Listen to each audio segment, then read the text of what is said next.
निशंक होई रे मना, निर्भय होई रे मना, प्रचंड स्वविबळ पाठीशी नित्य आहे रे मना, नित्य आहे रे मना. जय शिवदत्त श्री स्वामी समर्थ महाराज. हॅलो, स्वामी समर्थ. श्री स्वामी समर्थ. बोल बेटा. कशा आहे ताई? मस्त मस्त. अनुभव शेअर करायचा आहे ना. कसं झालं तुमचं सगळं उपोषण? उपोषण? बरं. म्हणजे एक एक हे येते ना, ते परीक्षा येते ना आयुष्यामध्ये. बरोबर. किती अन्याय सहन करताय ग तुम्ही. आता उपोषणाला स्वामींनी यश दिलं ही मोठी गोष्ट आहे. पण मला काय त्यातलं एवढं डिटेल माहिती नाही. जरा तुम्ही सांगाल तर बरं होईल. हो हो सांगते. नाव सांगू का ताई पहिले? हो हो हो. बरं. आम्ही म्हणजे आता माझा याचा 6वा अनुभव असेल. हो हो. तरी मी नाव सांगतो. हा मी कुमारी सुशीला दशरथराव बिडकर हा आणि माझी लहान बहीण कुमारी देवी दशरथराव बिडकर, हा. मुक्काम पोस्ट पुसला, तालुका वरुड, जिल्हा अमरावती. अमरावती. आणि हा. इथले आहोत. यासाठी मला म्हणजे सांगावं लागते, बिडकर म्हटलं की बीडचं समजतंय. बरेच स्वामी सेवेकरी ताई त्या आहेत ना, सेवा करणाऱ्या ताई वगैरे स्वामींना मानणाऱ्या बीडच्याच समजतात. म्हणजे बिडकर आडनाव आहे म्हणून म्हणून मला जिल्हा तो वारंवार सांगावा लागतो. नाही, सांगितलंच पाहिजे. आणि हा, तर आपण ते उपोषणच्या आधी अनुभव दिला होता ना मी, माझ्या 1 जूनच्या आधी दिला होता. तर आम्ही 10 जून पासून उपोषणला बसलो. बरं. हा, आम्ही सगळ्यांना पत्रव्यवहार पण केला. तो म्हणजे असं नाही बसता येत ना आपल्याला उपोषणला. तर आपले जे आमदार असते, खासदार असते, त्यानंतर त्या ज्या डिपार्टमेंटच्या विरोधात आहे त्या डिपार्टमेंटचे सर्व म्हणजे ऑफिस, अगदी महाराष्ट्राच्या ऑफिस पर्यंत नाही का, किंवा म्हणजे ज्या RFOच्या विरुद्ध पण त्यांना पण पत्र, DOCOला पण पत्र, CCF पण पत्र, PCCCF ला पण पत्र, मग महाराष्ट्राचे आहोत म्हणून मुख्यमंत्री साहेबांना पत्र, फॉरेस्टच्या विरोधात आहे म्हणून वनमंत्री साहेबांना पत्र, असं सगळ्यांना पत्र व्यवहार केला. आणि कलेक्टर साहेबांना स्वतः नेऊन दिलं. हक्कायगड असं सगळ्यांना पत्र व्यवहार केले ताई आम्ही. आणि सगळ्यांमध्ये असं बाकायदा अशी तारीख टाकली की 10 जून पासून आम्ही म्हणजे तारीख दिवस पण इथे बसणार. अच्छा. हा, पण तरी आता तो पत्र व्यवहार त्या मॅडमलाही दिला. त्या मॅडमही बोलल्या की तुमचं म्हणजे ज्याच्या विरोधात ना सॉल्व्ह झालं. म्हटलं कोणी केलं? म्हणे मी वरिष्ठांना पत्र व्यवहार केला. आता वरिष्ठांना पत्र व्यवहार केला म्हणजे काय ते मॅटर सॉल्व्ह होते का आपलं? नाही होत. बरोबर आहे. हा, तर म्हटलं आता त्यांना बोलली की तुम्ही वरिष्ठांना पत्र व्यवहार करा, वरिष्ठ तुम्हाला करतील. असं अगदी तुमचं सालभर राहू द्या, तोपर्यंत मी उपोषणाला बसते. मग तरी त्यांनी असं घेतलं नसेल, ते म्हणजे लाईटली घेतलं असेल की उपोषणाला बसते का. आणि ते फॉरेस्ट डिपार्टमेंट म्हणजे सेपरेट डिपार्टमेंट आहे ना ताई. हो बरोबर आहे. हा, म्हणजे भारताचंच ते सेपरेट डिपार्टमेंट आहे. त्यांचं कोणी काही करू शकत नाही. हा, कोणी काही करू शकत नाही. ते धर उचल कोणावर काही कलम लावतात. ते फसू शकते. ते साधं कासव पकडता येत नाही, ते चित्र बाटर छोटे पाखरं पकडता येत नाही. आपल्याला तर ते पकडायची काही गरजच नाही. आपल्याला काय घेणं त्यांचं. पण बाकी इतर लोक जे पकडतात ना त्यांच्यावर फार भारी भारी कारवाया करतात. हो का? हो, खूप भारी भारी कारवाया करतात. तर एक माझ्या गावामध्ये म्हणजे ते भोई समाज असे लोक आहेत. आता त्यांनी केली असेल शिकार, म्हणजे हरिणची वगैरे कशाची करूनही केली असेल त्यांनी, आणि खूप जणांनी मिळून केली असेल. मग ते कसं त्यांचं ते कमी पडलं ना. म्हणजे आता मला आपण अध्यात्मात आहो म्हणून हे सांगायची गरज नाही, तरी माहितीसाठी सांगते की त्यांनी जे वाटून घेताना ते शिकार कमी आली असेल एखाद्याला, आणि एखाद्याने ती लावली त्या लोकांपर्यंत. आणि मग त्या मॅडम आल्या तर त्या ज्या घरातल्या बाया होत्या त्यांनी घरात नाही येऊ दिलं. आता त्या मॅडम हुशार, ज्या माझ्या केसमध्ये निलंबित झाल्या, हुशार जरा. काय नाव त्यांचं? पुष्पलता बेंडे, RFO पुष्पलता बेंडे. अच्छा अच्छा. हा. माझ्या गावची मुलगी आहे ती. म्हणजे प्रॉपर माझ्या गावामध्ये जन्म झाला आहे. त्या गावचा आहोत ना, तशा त्या माझ्या गावच्या आहेत आणि माझ्या एरियामध्येच त्यांना इतकं मोठं पद भेटलं. अच्छा. RFO पद म्हणजे खूप मोठं पद आहेत ना. मोठं पद आहे, बरोबर. हा. तर मग त्या 12 वाजता गेल्या रात्री, सगळे झोपले आणि डायरेक्ट त्यांच्या चुलीवरचा गंज उचलला. हो. आणि एका रात्रीमध्ये मग पकडलं आणि सगळे 23 जणाला पकडलं ताई. आणि 23 जणांवर केस लावत होती आणि ते 23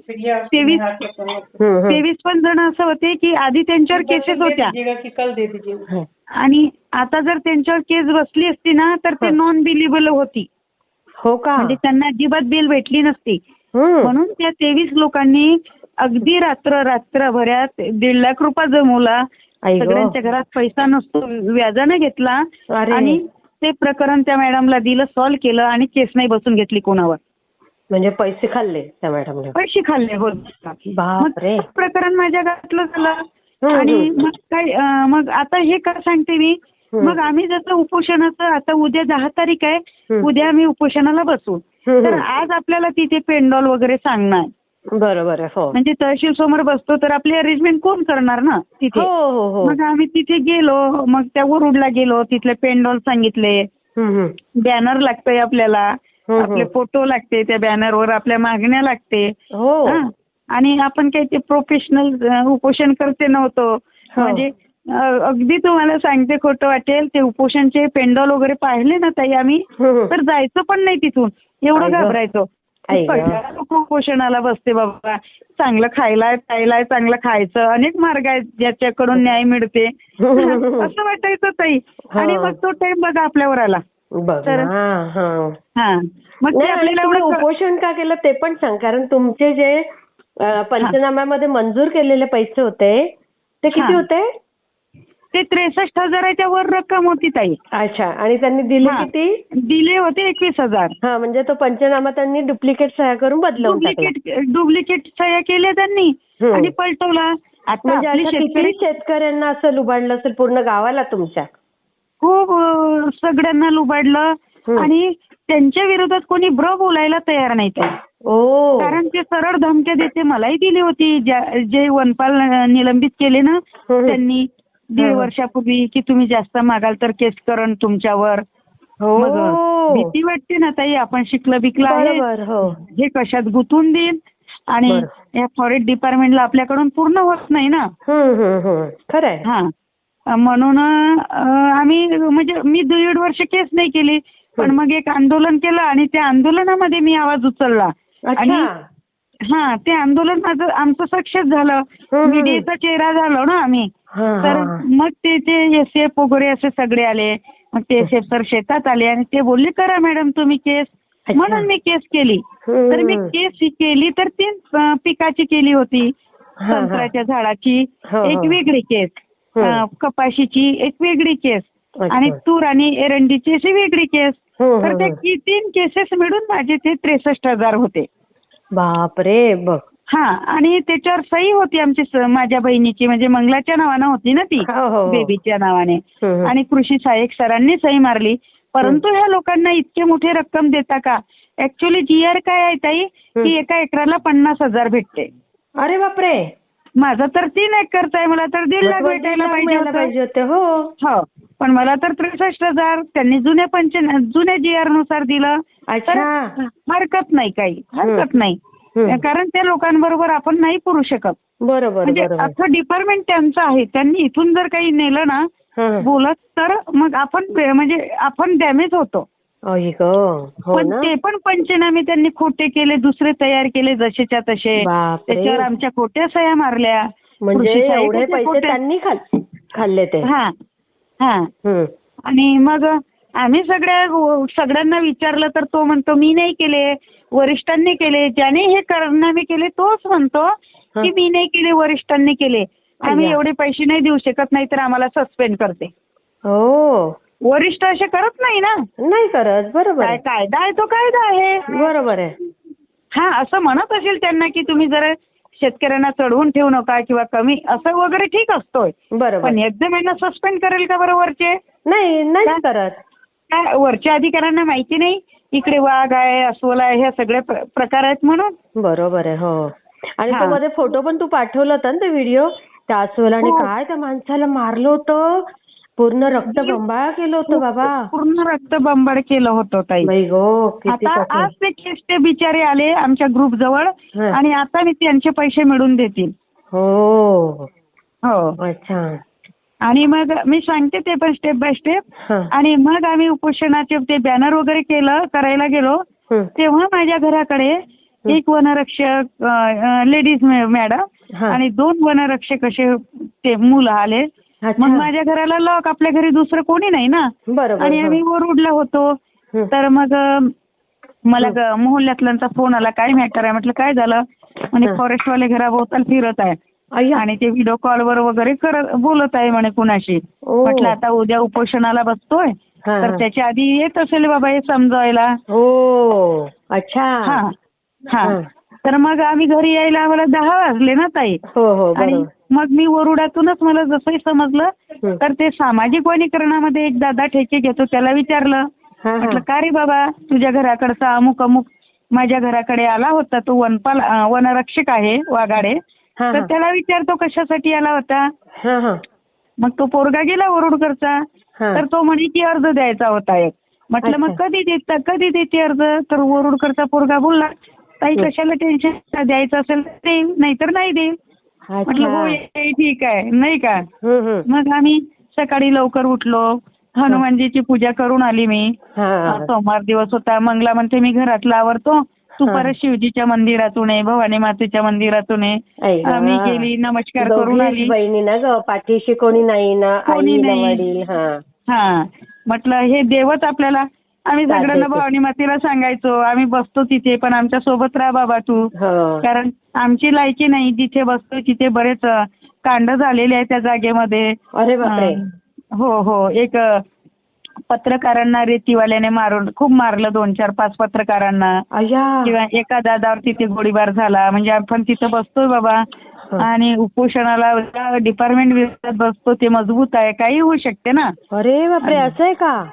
काही पण होऊ शकते ना ताई. भवानी मातेला म्हणून शिवजीला म्हटलं, हनुमानजीला अगदी म्हणजे असं पूजापाती करून येऊन म्हणजे धाकधूक राहते थोडी. आणि मग घरात आलो, सगळं घेणं, स्वयंपाक, देवाला नैवेद्य वगैरे, स्वामीला हार. आणि एकच डोक्यामध्ये की स्वामीची पूजा कोण करेन, आपण तिथे बसू.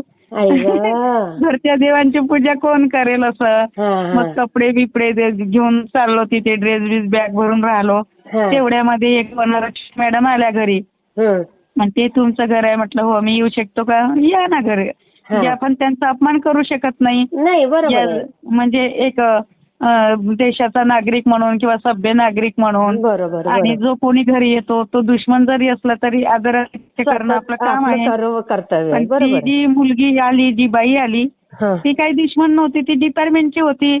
आणि तिला वरिष्ठांनी जे सांगितलं की तिथं जा, ती आली. म्हणे येऊ शकतो, या बसा.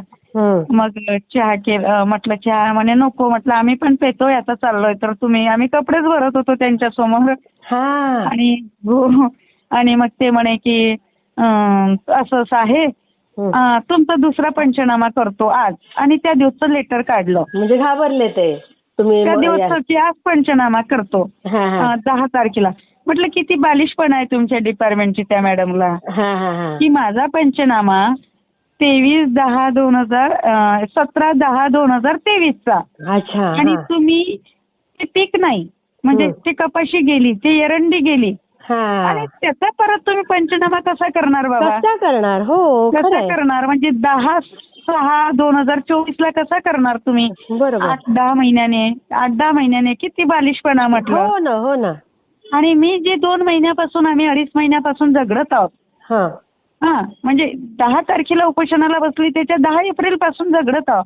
2 महिने काही झोपा काढल्यात का बरं? तुमचा पैसा किती गेला ग? तुम्ही माझ्या कॉन्टॅक्ट मध्येच होता ना. प्रचंड पैसे गेला. हो, जाण्या येण्याचे काही आपले कोणी नसतात, एसटी वाले पैसे घेते. बरोबर. आता आपण काही खात पित नाही ना, बरोबर. बाहेर गेलं की बिमार पडायला नको, मग ज्यूस आहे का, हे आहे का, ते आहे का, बाहेरचं जेवण आहे का, मग ते 200 रुपये ताट पडलं तरी खावं लागते ताई. अगदी बरोबर आहे, खरं आहे. आणि का खावं लागते? जर आता तिथे उपाशी राहू तर घरी येऊन कोणी स्वयंपाक करणार नाही. बरोबर आहे. आणि तिकडून उपाशी आल्यावर घरी येऊन स्वयंपाकाची आपली कॅपॅसिटी नसते. बरोबर आहे. आणि लांबच्या लांब आहेत ना तुमचं तिथे, सगळं. तर हे सगळा पैसा गेला खूप. आणि काम नाही केलं ना ताई त्या पिरियड मध्ये. 2 महिन्यामध्ये आम्ही दोघी बहिणीनं जर हार्डली गेलो असेल तर इकडून चक्कर मारून आलो, तिकडून शेताला सांगून, बाबा तू यावर अन्याय होत आहे, त्या धरती मातेला नमस्कार करून की तू यावर अन्याय होत आहे ह्या सगळ्या गोष्टीमुळं, आम्ही न्यायाच्या प्रतीक्षेत आहोत ना. असं म्हणजे ती आम्हाला जगवते ना, त्या जमिनीने आम्हाला नाव दिलंय ना. बरोबर. हो. तर मग त्या मॅडम आल्या. म्हटलं मग माझ्या गावचा एक पोरगा आहे वनरक्षक, आणि फार राग करायचा वाघाडे, दिनेश वाघाडे म्हणून. कोणाचा राग करायचा? आमचा. हो का? याच्यासाठी राग करायचा की मागे मी तुम्हाला एक अनुभव दिला ना, त्यात ते 17 जण कसे जेलमध्ये गेले घराकडचे. त्यामध्ये त्याचे काका काकू होते जेलमध्ये जाणारे. अच्छा. म्हणून तो राग करायचा. पण मग तू का राग करतो? ज्याचे मायबाप जेलमध्ये गेले तो पोरग रोजगार सेवक आहे, तो बोलतो, तो गाडीवर नेतो. उपोषण सोडून आलो त्या दिवशी, दुसऱ्या दिवशी मला पाहुणे भरपूर येणार होते घरी, मीटिंग होती. तर बरोबर. तर त्याला फोन केला, म्हटलं चाल रे 2 फॅन आणतो मी इकडचे. आला माझ्यासोबत तो. अरे वा. त्याला माहित आहे की ताईंनी आपल्याला वाचवलं. आपण जर पोरं जेलात गेले असते तर नोकऱ्या भेटल्या नसत्या त्यांना. अगदी बरोबर. एक पोरग SRPF मध्ये आणि रोजगार सेवक लागलं ग्रामपंचायत मध्ये. फक्त आई वडिलांनाच टाकलं, म्हणजे ह्या ताईंनी आपल्याला जाणलं. त्याच्यामुळे ते मानते. पण हा त्याचा चुलत भाऊ, याला जरा जास्त पुडका काका काकूचा. तर हा राग करे एका जणाला. याने असं म्हटलं म्हणते की त्या फार डेंजर आहे, अख्खं गाव त्याला भेटे थैले. हो का? अख्खं गाव आम्हाला भेलं असतं तर एवढे अन्याय झाले असते का? बरोबर आहे. गावापासून सगळ्यांनी केलं ना अन्याय. केले. त्याचे पुरावे आहेत आपल्या जवळ. बरोबर. तर मग तो बोलला फोनवर त्या मॅडमच्या की ताई मला मॅडमने पाठवलं, म्हणजे RFO मॅडमने, आणि मला तुम्हाला भेटायचं आहे, मी तुमच्या घरी येऊ का? म्हटलं ये ना बेटा, तू माझ्यापेक्षा लहान आहे. म्हटलं ये ना. आणि मग फक्त 5 मिनिटं ताई. म्हटलं अरे वेळ होते, मला जायचं आहे तिथे. आम्ही पेंडलवाल्याला सांगून ठेवलं ना. आणि आम्ही जर गेलो नाही तर तू पेंडल टाकला जाणार नाही तिथं. बरोबर. ते लोक बोलतील ना की यांना यायचं नसेल, यांचं काही तिथं फिक्स झालं असेल. कारण बरोबर. अर्ज देऊन पण सगळेच जण काही उपोषणाला बसते असं नसते. अरे हो, मधातच काही फिक्स होते, पैसे देते किंवा कोणी मागं घेते, ह्या सगळ्या गोष्टी येते ना. तर मग म्हणे ताई फक्त 5 मिनिटं, फक्त 5. मग म्हटलं ये. मग आला तो पण चहा पेला. ताई हे अर्ज तुमचा डबल पंचनामा करते तुमच्या शेताचा. म्हटलं आणि जे मूळ रक्कम होती ते देते. म्हटलं मूळ रक्कम ठीक आहे देते, आता ते तर माझ्या हक्काची आहे, जे माझे 63,000 होते. पण तुम्ही माझा खर्च देणार का 2 महिन्याचा? 2 महिने वन फिरत होत्या. वन फिरलो. तर तो देणार का? नाही. ते डिस्टर्ब झालं मेंटली. हॅरॅसमेंट ते वेगळी. पण खर्च तरी देणार का? कशाहून गेल्या तुम्ही? कशाहून गेलो होतो? म्हणे नाही. ते नाही. म्हटलं मग असू दे ना बेटा, तू कशाला लोड घेते? आणि तू तर बोलला होता ना रे, म्हटलं की त्या अशा आहे कोणाजवळ. म्हटलं खेडकरला आहे, त्या पोलीस पाटलाजवळ. त्याने मला सांगितलं. नाही ताई मी असं बोलू शकतो का? म्हटलं तू या घरची बायको राणी असते. बरोबर. त्याला तुझी बायको राणी असते, तुमचे लेकरं चिंकी पिंकी पिंटे आणि दुसऱ्याच्या पोरी निराधार, त्या काय बदनास असते का? मला काही ऐकलं नाही का? म्हटलं त्याला माझ्या घरी बोलली. आणि तू लहान आहे. नाही ताई मी तुमच्याकडे कामाला आलतो, असं झालं तसं झालं, माफ करा वगैरे. म्हटलं जाऊ दे आता, असू दे, मला काही वाद घालायचा नाही. आणि तुमच्याकडून काही ते प्रकरण निस्तारण, एवढे तुम्ही मोठे नाहीत ना, तुम्ही लहान पोस्टचे आहेत ना. बरोबर. वनरक्षक क्लास 4 पोस्ट आहे. मग ते गेले. मग काही ऐकत नाही का? म्हटलं नाही ना, तुमच्या मॅडम आल्यात का आमच्यापर्यंत? आणि मग आम्ही बसलो. ऑटोत गेलो दोघी बहिणी, चाललो जसं गावाला चालतो असं. हा, आणि मनामध्ये कशी ना ताई एक काय होईल याचे परिणाम, म्हणजे प्रत्येक गोष्टीचे परिणाम चांगलेच होत नाही ना. नाही ना, अगदी बरोबर आहे. बोलायचे ना सारखे स्वामींना प्रार्थना करा, स्वामींना प्रार्थना करा. तुम्हाला सारखं म्हणायचो, केंजेडे दादांना म्हणायचो, दादा तुमचं ऐकते ना स्वामी, बोला ना तुम्ही. हो ना, मला वाईट वाटायचं तेव्हा. एका दिवसात 3 वेळा फोन करून, ताई सांगितलं का स्वामींना तुम्ही, सांगितलं का स्वामींना तुम्ही, सारखे तुझे फोन. मग गेलो तिथे, गेल्यावर मग पेंडोलाला बोलावला. मग पोलीस स्टेशनला तर आदल्या दिवशीच सांगितलं आम्ही बसणार म्हणून. मग तहसीलदार सरांची भेट घेऊन घ्यावं म्हटलं आपण, की सर आम्ही बसतोय त्यांच्या समोर. मग गेलो तहसीलदार सरांसमोर, सुदर्शन सर शहारे, आणि सर म्हटलं आम्ही बसतो आता तुमच्या समोर पेंडॉल टाकून. आधी भेटलो होतो 2-4 वेळा. म्हणे काय आम्हाला वाईट वाटते, हे दिवस नाही यायला पाहिजे होते, आणि चुका होता सगळ्याकडूनच होते, पण आता ती लोक ऐकतच नाही, काय करणार. म्हटलं हो ना.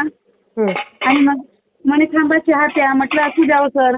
तर म्हणे आता इथं मी पाजू शकतो तुम्हाला चहा, तिथे नाही पाजू शकणार ना पेंडॉल मध्ये. हो बरोबर, विरुद्ध पार्टी होऊ शकतं असं. तर तिथे नाही पाजू शकणार, तिथे तुम्ही उपोषणात राहा. मग आम्ही घेतला चर्चा, थोडीशी अशी चर्चा झाली, आणि त्यांच्या लक्षात आलं की तुम्ही लढवई आहे, तुम्ही हुशार आहे म्हणून आवाज उचलू शकता. किती जणांवर झालं असं नसं. म्हटलं हो सर, पण लोक समोर येत नाहीत ना, शेतकऱ्यांचाच प्रॉब्लेम आहे हा. मग चहा पिलो, आलो. मग आम्ही बसलो पेंडॉल मध्ये, आणि मग माझी एक ताई, जशा तुम्ही ताई आहेत ना, अशा एक सुनंदा ताई आहे. त्या ताईंना रोज विचारायची, ती विचारी कसं. आणि एक वेळा आम्ही PCCF ऑफिसला गेलो ना नागपूरला, तर तुम्हाला नाही सांगितलं, त्या ताईने वाढदिवसाला ड्रेस घेऊन दिले, मला दिलं तर ती दोघीला देते. बरोबर. तर मग ती ताई आली तिची संघटना घेऊन. नागपूरवरून ती ताई आली. बरेच लोक, हो नागपूरवरून आली ती एक कार भरून, म्हणजे असा पाठिंबा द्यायला नाही का, तिची संघटना घेऊन. मग शेतकरी संघटना आली, मग अशा संघटना येत गेल्या तिथे. मग ते सर्वजण बाबा दिसत होते ते कोण? ते चंद्रपूरचे बतकर काकाजी आहे, ते त्या कायद्याचे जनक आहे. अरे बापरे. अच्छा. तर मी माझ्याशी जे जुळले होते महाराष्ट्रभरातले, त्यांचं जे मवाडवादी म्हणजे आहेत ते हुशार खूप काही, पण मवाडवादी असल्यामुळं की पोरगी आहेत, उपोषण करणं सोपं नाही, उपोषणाला बसाल तुम्ही, पण मग ते सोडवायला कोण येतील की नाही येतील. आता शासन आणि प्रशासन फार निर्लज्ज झालं असं सगळीकडून, म्हणजे मला बोलणं येत होतं की म्हणत होते ते. पण मी म्हणत होते त्यांना की होईल, जे होईल ते होईल, बघू ना काय होते. पण आता याच्याशिवाय पर्याय नाही. आपण काय गोळीबार करू शकतो का, की कुणाला तलवारवरून युद्ध करू शकतो. शेवटी गांधीजींनी हा आपल्याला मार्ग दिलाय उपोषणाचा, आणि हे हत्यार आहे, आणि हे शक्य म्हणजे सहज आहे. ते होतोय त्रास आपल्या बॉडीला, पण ते सहज आहे, त्याच्यातून न्याय भेटू शकतो असं. तर मग बरेच जण आले, आणि मग संध्याकाळी काय झालं की अचानक पाणी आलं ताई, आणि पाणी आलं आणि आमच्या चट्या वगैरे. स्टेटसला पाहिले बाई तुझे फोटो, केवढ्या पावसात होत्या तुम्ही. हो, आणि अचानक पाऊस आला, आणि त्या रोडचं पाणी सगळं आमच्या मॅटवरून चाललं. आणि मग तिथे आम्ही खुर्चीवर बसलो. मग तेवढ्यात त्या मॅडम आल्या, ज्या आता निलंबित झाल्या ना, त्या मॅडम आल्या.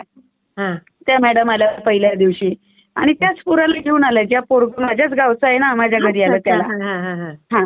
म्हणजे हे अधिकारी पण असे, त्याची जेव्हा बदली दुसरीकडे झाली असेल तरी ह्या मॅडमला तो विश्वासाचा वाटत असेल म्हणून अशा बदल्या करून घेतात ना ते. कोणाला कोण विश्वास वाटतो असं नाही का. तोही आला. मग त्या मॅडम बोलल्या की चला तुम्ही पंचनामा करतो उद्या चला. म्हटलं मॅडम बघा, तुम्ही उद्या कसं पंचनामा करणार, तुम्ही आतापर्यंत काय केलं, मी तेव्हा तुम्हाला किती अर्ज दिले. प्रत्येक वेळेस मी तुमच्याकडे आल्यावर तुमचे कर्मचारी तुम्ही दिसायच्याच नाही, 4 वर्षाच्या ड्युटीमध्ये तुम्ही आम्हाला दिसल्याच नाही. बाहेरच असायच्या. घरी असायच्या त्या. तुम्ही दिसायच्याच नाही. तुमचे कर्मचारी म्हणायचे की मॅडम जेवण करायला गेल्या. तुमचं कोणतं स्टँडर्ड जेवण होतं मला माहित नाही, आणि कोणीच दखल घेतली नाही. तुमच्या शिक्षक मॅडमने आम्हाला भेटू दिलं नाही, तुमच्या देवभू मॅडम आम्हाला भेटल्या नाही, असं सगळं त्यांना बोलली.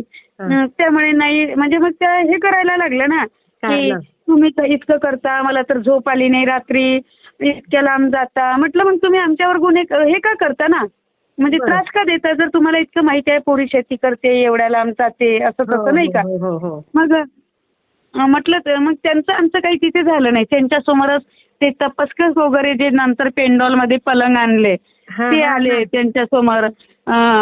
दुसरा पेंडॉल म्हणजे गडद होता, दुसरा करून घेतला बाई असा गं. थोडासा व्यवस्थित म्हणजे हा पैसा त्यांच्यासमोर. तुमचाच ना सगळा? हो, आपलं काही कोण देणार आपल्याला? बापरे, काय ग. हो, कोण देणार? आणि मग ते सगळं करून घेतलं. मग त्या मॅडम म्हणे, जर मी तुमच्या सगळ्या मान्य केल्या मागण्या, तर तुम्ही ऐकाल का? म्हटलं हो, पण सीसीएफ मॅडम इथे लागेल. तो अधिकार कोणाला असतो? सीसीएफ मॅडमला. बरोबर. ते तुमच्या अधिकारात नाही ना. तुमच्या अधिकारात असतं तर तुम्ही केव्हाचं केलं असतं. मी त्यावेळेस तिला अशी म्हणू नाही शकले की तुम्ही दोषी आहे, तुमचं निलंबन पाहिजे. मग आम्ही रात्रभर राहिलो वगैरे, मग सगळे गेले. मग आम्ही दोघीच बहिणी होतो. आणि मग रात्री पोलीस पण नाही दिले तिथे. आज नाही, हो, आजूबाजूलाच त्यांच्या गाड्या पेट्रोलियमसाठी होत्या. मग आम्ही झोपलोच नाही. मग दुसऱ्या दिवशी लोक येत गेले हळूहळू हळूहळू नाही का. मग दुसऱ्या दिवशी काय केलं त्या मॅडमने की पत्रकार घेऊन आली. हो, 2-4 पत्रकार सोबत.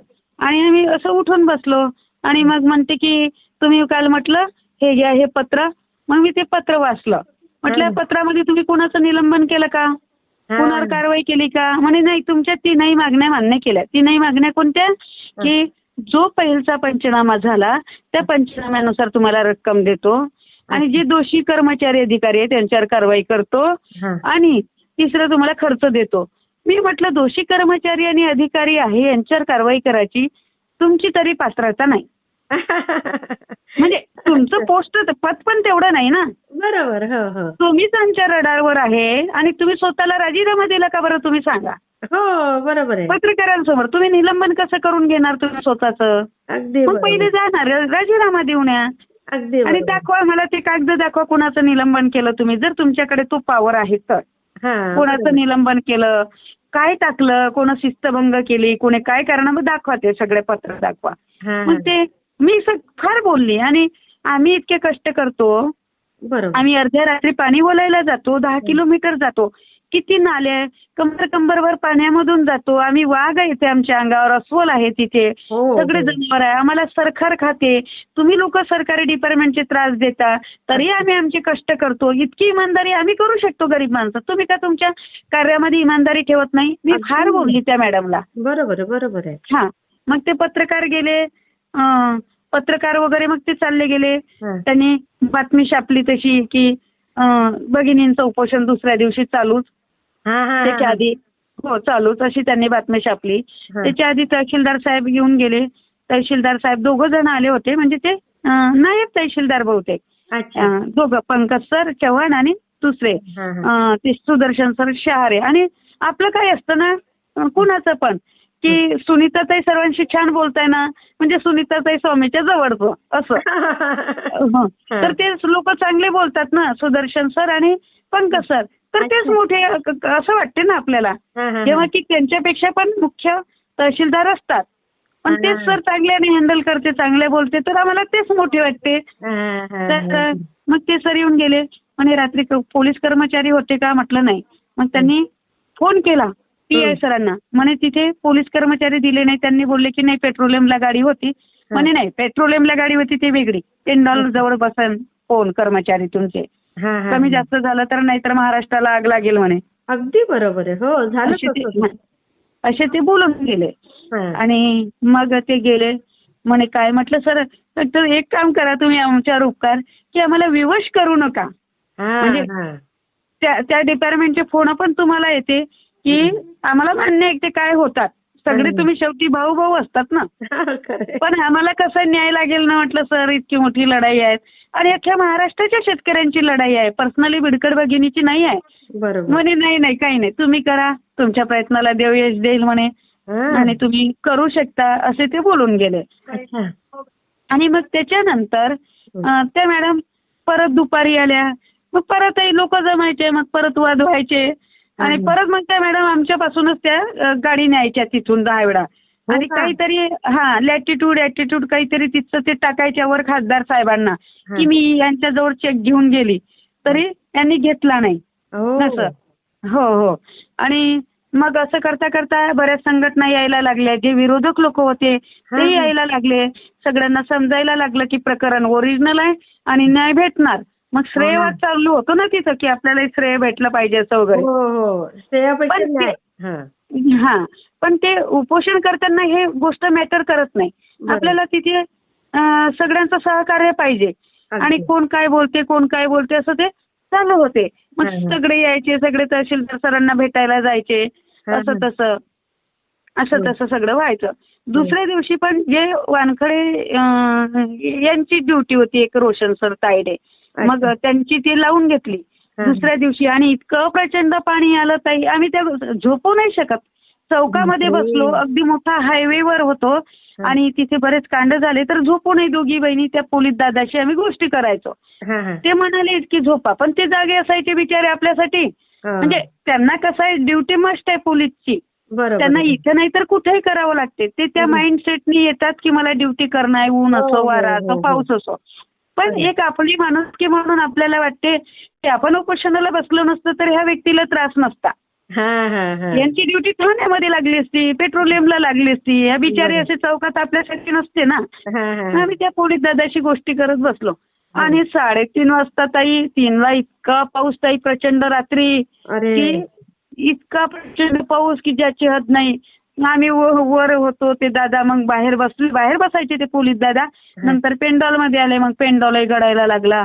आणि मग मंगला आमचे मोबाईल ओले. मग मी काय करायची, अख्खे सगळे मंत्र बोलून टाकलं. रक्ष रक्ष शिव गो रक्ष, आमच्या गुरुचा मंत्र, हनुमानजीचा मंत्र, आपला तो ओम त्र्यंबकम यजामहे, ते एवढी जोर जोराने मी मंगला गप्प बसली. पण मी अगदी जोर जोराने ओरडायची, खूप जोर जोराने. कारण विजा चमकायच्या ताई, इतक्या प्रचंड विजेचा गडगडाट होता आणि पाऊस खूप जोर जोरात धो होता. इकडून तिकडून ते पडदे, ते पेंडॉल शेवटी काय मोठमोठ्या टीना उडून जातात, इकडे तिकडे मोठमोठ्या बिल्डिंगा पडते. ते बिचारा आपला काय टेम्पररी.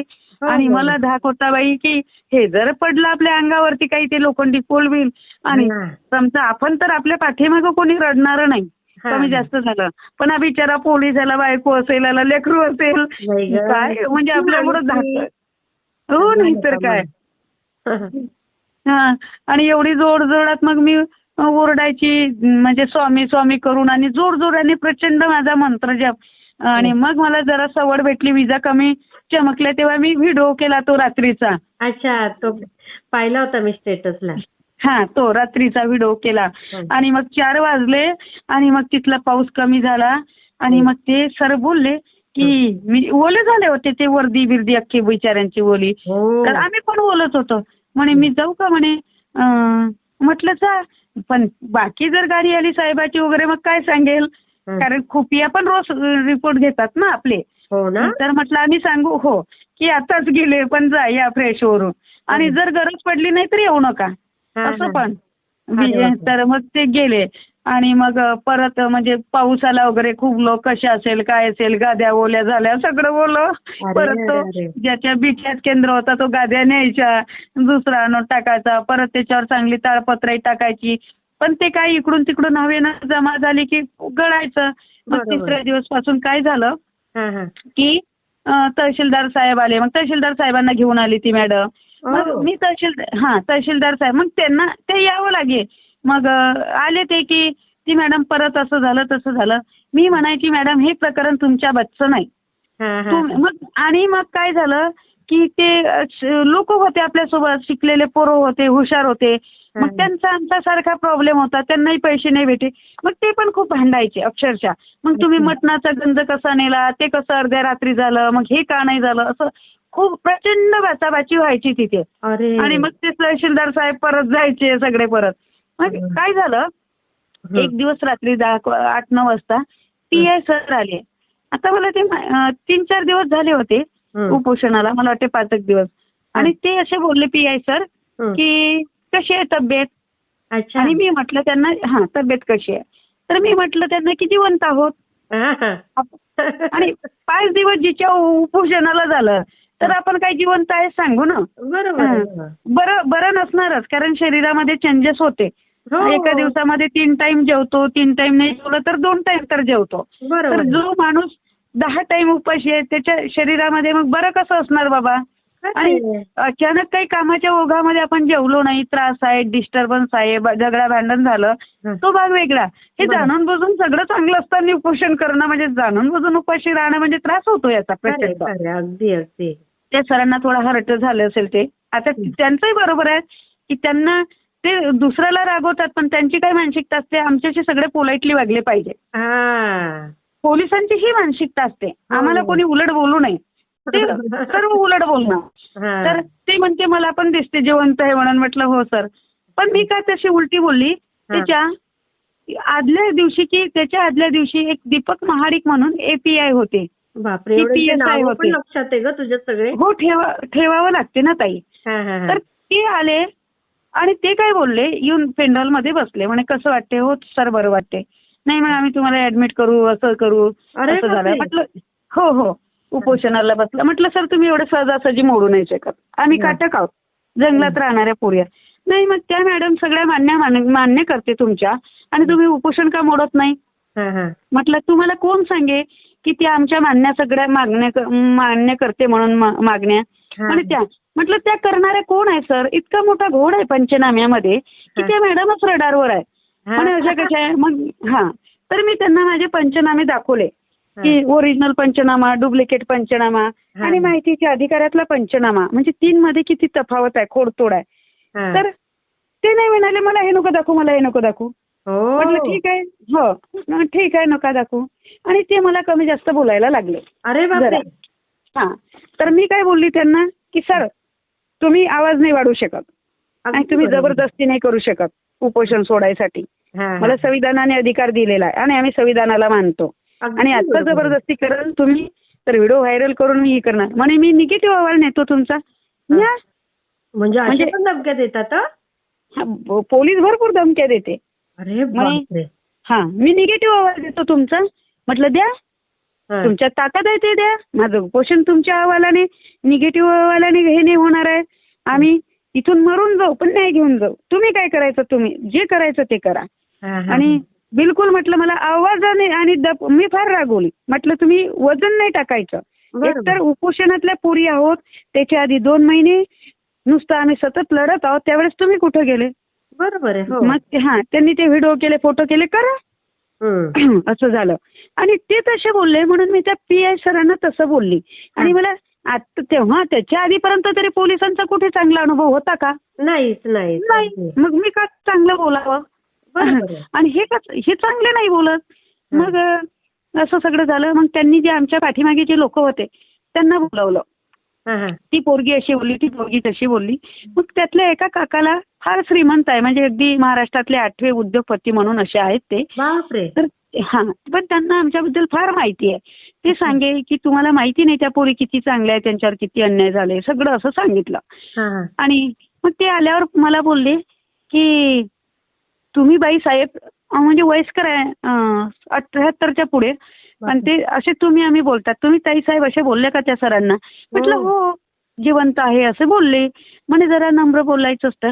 म्हटलं यांना का वाटते आपण नम्र बोलावं, हे बोलते का कोणाशी नम्र. आणि हे जेव्हा असे आवेशाने बोलते, निरपराधावर अन्याय करते, मग आपण आता जिवंत आहे म्हटल्यावर एवढा काही घोळ झाला म्हटलं यांचा. बरोबर आहे. मग सगळे होते ते 10-15 जण. म्हटलं ते दीपक महाडिक कसे बोलून गेले सकाळी. मग त्यात एक रवींद्र दादा होता. म्हणे काय बोलला तो. मग त्यात ते दीपक महाडिकची गाडी आली. मग ते गेले. म्हणे तुम्ही असं बोलू शकत नाही आमच्या उपोषण करताना, आम्ही तुमच्यावर असं करू तसं. अरे बरं पकडा त्यांना आणा. अशा सगळ्या मग ते हो आपले पण लोक रेस होतात ना ताई. मग हो खरंय. ह्या सगळ्या घटना घडल्या. मग त्याच दिवशी SF सर आले. SF सर अमरावतीला असते. मग ते आम्हाला समजून सांगे. मग SF सरांना मी बोलली की सर जेव्हा मी तुम्हाला त्याच दिवशी फोन केला, मला जेव्हा पैसे कमी भेटले आणि मी तुमच्या जवळ आली, तुम्ही काय बोलले सर आम्हाला, किती वजन टाकलं, तुमच्या जवळचा खरा की हा खरा. मग तुम्ही तेव्हा का न्याय केला नाही. आमच्या 2 पोरीवर आज का उपोषणची वेळ आली. नाही मी असं बोललो नाही. म्हटलं सर तुम्ही घोटघोट पाणी पेले तो. जेव्हा आम्ही तुम्हाला अरे बापरे. चांगल्याने सुनावलं म्हटलं, तर तुम्ही घोटघोट पाणी पेले. तुम्हाला हेच सांगितलं की UPSC याच्यासाठी पास झाले का तुम्ही? हा, हा, हा. लोकांवर अन्याय करायसाठी. शेतकरी तुमच्यावर अन्याय नाही करू शकत. हा. कोणत्याच शेतकऱ्याची इतकी तर ताकद नाही की डिपार्टमेंटच्या विरोधात जाणार, बरोबर आहे, बरोबर. डिपार्टमेंटला जाणून बुजून त्रास देणार. कुठल्याच शेतकऱ्याची नाही. अगदी आणि बरोबर. मी फार सुनावलं त्यांना. मग तिथं त्यांना घाम फुटी ताई. मग तिथं सगळे लोक रेस होय, कोणी काही बोले, कोणी काही बोले. हा, काही हा. म्हणजे शिवीगाडी नाही करे, हा, हा, हा. शिवीगाडी नाही करे. त्यात वकील होते 2-3. अच्छा. आणि आणि मग आमचं जे वाईट वरतपर्यंत ते बोलले हा, हा. की ह्या पोरी अशा आहे, खराब आहेत, कोणालाही धाऱ्यावर धरते, त्यांचं कॅरेक्टर बरोबर नाही. कॅरेक्टर तर मला ते कॅरेक्टर कॅरेक्टर बरोबर नाही. हा, बाप रे, किती म्हणून आम्हाला म्हणून आम्हाला मला तेच उपोषणलाच बसायचं ते कारण होतं की तुम्ही आमच्या कॅरेक्टरवर उंगली उठवणारे कोण? बरोबर. तुमचंच कॅरेक्टर स्वतःचं खराब आहे. तुम्ही सगळे 2 नंबरचे खाता, तुम्ही साग खाता, तुम्ही प्राणी खाता, तुम्ही गोरगरिबांचे पैसे खाता आणि कॅरेक्टरवर आमच्या उंगली उठवता. आणि ते दाखवून द्यायची होती आमची ताकद आम्हाला. मग हा, बरोबर आहे, बरोबर आहे. हा, म्हणून मी तिथे बसली. आणि मग हे लोक काय बोलले, आमचे दादा लोक ते की तुम्ही जेव्हा आमच्या आई बहिणीला असं चारित्र्याने बोलता, आम्ही झोडून काढू शकतो तुम्हाला. बरोबर आहे. पण आम्हाला बाबासाहेबाच्या संविधानाने चालायचं आहे असे ते सगळे. आणि रात्री 12-12 वाजेपर्यंत SCF RFO, दुसरी RFO. आणि जेव्हा मोठे अधिकारी येते SCF सारखे वगैरे, त्यावेळेस तहसीलदारांना पण राहावं लागतं. बरोबर आहे, बरोबर आहे. ठाणेदाराच्या PI ला राहावं लागतं. PI साहेब नाही राहिले तर PI साहेब नाही राहिले तर API सारख्यांना राहावं लागतं, PSI सारख्यांना राहावं लागतं. त्यांची जी खुफिया असते ती राहते. 3 तालुक्याचे खुफिया पण राहते. ते डायरेक्ट काही कमी जास्त झालं की SP साहेबांना असं सांगते, इथं हे देते. असं सगळं. म्हणजे फार माहोल असतो ताई. अच्छा. किती नॉलेज आहे ग तुला. आम्हाला काहीच माहिती नाही. आता मला ते तिथे म्हणून कळलं ना, ते येऊन बसे पेंडर. आणि ते साध्या वेशात असतात. जी खुफिया असते ते साध्या, आपल्याला वाटते आपलाच व्यक्ती आहे. अच्छा. आपल्याला वाटते आपण त्यांच्यासमोर पोलिसांबद्दल वगैरे काही बोलायला लागतो आणि असं वाटते आपल्याला आपलाच व्यक्ती आहे. आणि ते तिकडे जाऊन सांगतात ना, कारण त्यांना त्यांच्या साहेबांची लागेल. आणि बरोबरही आहे, ते त्यांच्याशी प्रामाणिक आहेत. आमचे शेतकरी आमच्याशी प्रामाणिक आहे का नाही, हे महत्वाचं आहे. आणि मग ते SCF सर आले, नाही झालं काही. आणि मग एक दिवस ते तहसीलदार साहेब होते दुपारी 12 वाजता. SCF सर होते आणि RFO साहेब होते, अमोल सर चौधरी. थोडे ते वयस्कर होते आणि त्यांना फार अनुभव आहेत, म्हणजे फार दांडगा अनुभव आहेत की कुठलं मॅटर कसं सॉल्व्ह करायचं. आणि मग ते वरचे लोक त्यांनाच पाठवते. म्हणजे कधी कधी काय होते की एखाद्या खूप वरिष्ठ लोकांना ते नॉलेज नाही, पण तो कनिष्ठ माणूस तो बरोबर ते हँडल करून जातो. अनुभवाचा फरक पडतो ना. अनुभवाचं. आता माझ्यापेक्षा माझ्या 3 बहिणी फार ताकदवान होत्या, पण आणि मी फार कुपोषित लहानपणापासून. पण मी जे करायचे त्यांच्याकडून नाही व्हायचं. आणि आता पण चॅलेंज आहे की त्या ज्या करते ते माझ्याकडून नाही होत गड्या. असं प्रत्येकाची बरोबरी कोणी नाही करू शकत ना. प्रत्येकाची वेगळी कला असते आणि प्रत्येकाचं इम्पॉर्टन्स वेगळं असते. आणि मग ते सर वगैरे आले आणि आमची चालू होती बाचाबाची. तहसीलदार साहेब होते, असं होतं सगळे. आणि तेवढ्यात ते बत्कल काका आले. गुरुवार दिवस होता. अच्छा. आम्ही उपोषणाला सोमवारी बसलो आणि ते बत्कल काका आणि एक सोनूताई आल्या. आणि आम्ही समजावून राहिलो GR काय. तेवढेच ते काका आले आणि एकदम फिल्मी स्टाईलने एंट्री केल्यासारखे. आणि बघा, म्हणजे धोतरशाप माणसाला जसं खेड्यातले आहे आता जे जसे असतात ना ताई, suited booted coated netted tight up to date वाले नोकरीवाले म्हणा की असे शंभरे पोरं सुटा बुटात राहणारे, धोतरवाल्यांना कमजोर समजते ना. तर त्या सगळ्या अधिकाऱ्यांना आमच्या बत्कल काकाने शांत केलं, कायदा सांगितला. आणि पुढे काय सगळे तहसीलदार साहेब वगैरे सगळे शांत झाले. पुढे ते SCF वगैरे त्यांना समजावून सांगितलं की मी कोण आहे आणि मी आधीच ओळख करून दिली, हेच काका ह्या कायद्याचे जनक आहे. आणि त्यांनी सगळा इतिहास सांगितला की आम्ही कसं करून घेतलं, आताचा GR काय आहे. आणि हे पण सांगितलं की त्या उपोषणकर्त्या 2 पोरी आहे, तुम्ही त्यांना कमजोर समजू नका, त्या आता मरायला निघाल्या.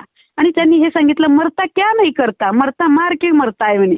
म्हणजे ओ. त्या जर आता कमी जास्त करायला जर निघाल्या त्या पोरी मेल्या, समजा काही पण करू शकते ना त्या. बरोबर तुम्ही आहे. इथून जबरदस्तीने उठवणार तर त्या दुसरं काही करेल. हो हो. तर त्या जर कष्ट त्यांनी केलं की तुमचं कमी जास्त होणार हा, हा. इथपर्यंत. आणि फार त्यांची भाषा ओजस्वी आणि हा, हा. हा? त्यांचं बोला. वक्तृत्व चांगलं, वक्तृत्व प्रभुत्व आहे आणि सगळ्यांना ते सगळे अगदी त्यांच्या वर पाहत राहिले. हा, हा. आणि त्यांनी जे ते पुस्तक आणले ना ताई करून लिहून, हा. पुस्तकच त्या सरांनी विकत नेले. हो का? हो. आणि हे सगळं झालं असं. मग ते गेले आणि मग दुसरा दिवस निघाला. दुसऱ्या दिवशी ते सीसीएफ ऑफिसला जाणार होते. त्याच्या आदल्या दिवशी ते सुधीर मुनगंटीवार म्हणते त्यांना लेटर देऊन आले ते तेव्हा. आणि मग दुसऱ्या दिवशी सीसीएफ मॅडम जवळ जाणार, ज्योती मॅडम बॅनर्जी जवळ. तर त्यांचा निरोप आला की आम्ही इथे येऊ. आणि आमचे लोक शांत राहिले येऊ म्हटल्यावर. आणि 4 वाजून गेले ते आले नाही. आले नाही. ते 6वा 7वा दिवस होतं. आणि मग झालं ना उपोषणाचा 7वा दिवस, कोणी आलं नाही, अमकं नाही. आणि त्या लोकांची बघा कशी हे असते बघा, नोकरीवाल्यांची. आम्हाला तिथे भीती वाटते, आम्ही येत नाही, आम्हाला काय बाई लोक बोलते. मग तुम्ही तिथे या. मग उपोषणवाली मंडळी तिथे जाणार का त्यांच्या ऑफिसला? मग ते मला म्हणे की आम्ही तिथे जातो. माझं म्हणणं की तुम्ही त्यांच्या तंगड्यामध्ये का जाता, माझं म्हणणं. पण ते लोक हुशार होते ना ताई, जसे बत्कल काका आहेत किंवा अजून काही मंडळी आहेत की त्यांनी, आमचं वय नाही तेवढं वय त्यांचं चळवळीमध्ये गेलं. हो का? आता हो, बरंच सगळं त्यांनी पाहून चुकलाय. आम्हाला कोणत्या गोष्टीचा इतका अनुभव होता का? नाही. बरोबर. आम्ही आमच्यावर साठी फक्त तिथं बसलो होतो. पण जे काही अशी ज्येष्ठ श्रेष्ठ मंडळी होती ते म्हणाले समजायचं नाही, सगळं तुमच्या मनाने होईल, पण आम्ही शिष्टमंडळ म्हणून तिथं जावं का? आणि मी म्हणू की मला वाटतं की तुम्हाला लोकांना हे घेरात घेतील, म्हणजे माझा त्यांच्यावर भरोसा नाही माझ्याही लोकांवर, की सरकारी डिपार्टमेंटवाले घेरात घेतात. किती उपोषण चिघळले, कितीक मॅटर होता असे हे राहिले. म्हणे नाही, तू जे म्हणाल ना तेच होणार. म्हटलं ठीक आहे. मग मला माहित नाही, आम्ही पेंडॉलमध्ये दोघी बहिणी बसलो. आम्हाला बऱ्याच महिला तिथल्या भेटायला आल्या. म्हणजे सगळे डॉक्टर, गायनॉलॉजिस्ट डॉक्टर. जणू काही स्वामींनीच पाठवले. हो, ते स्वामींनीच पाठवले, कारण ते येत होते हे काही मला माहिती नाही. त्यांचे फोन आले पण मी काही रिसिव्ह नाही केले. जसे तुमचे फोन पण मी कधी रिसिव्ह नाही करायची, कधी सांगायची ताई अधिकारी आले. आणि काय व्हायचं ना ताई, तुमचे फोन आले की अधिकारीच यायचे. असंच व्हायचं. आणि मग एरवी मी बोलायची, पण मग सांगायची की ताई अधिकारी आहेत. आणि त्यांच्याशी बोलणं महत्वाचं असतं. 10ला जरी आले ना ते तरी तुमचा फोन यायचा तेव्हा. म्हणजे अधिकारी आले की तुमचा फोन यायचा. राईट नाही, तुम्हाला काय तिकडे कळायचं बाबा.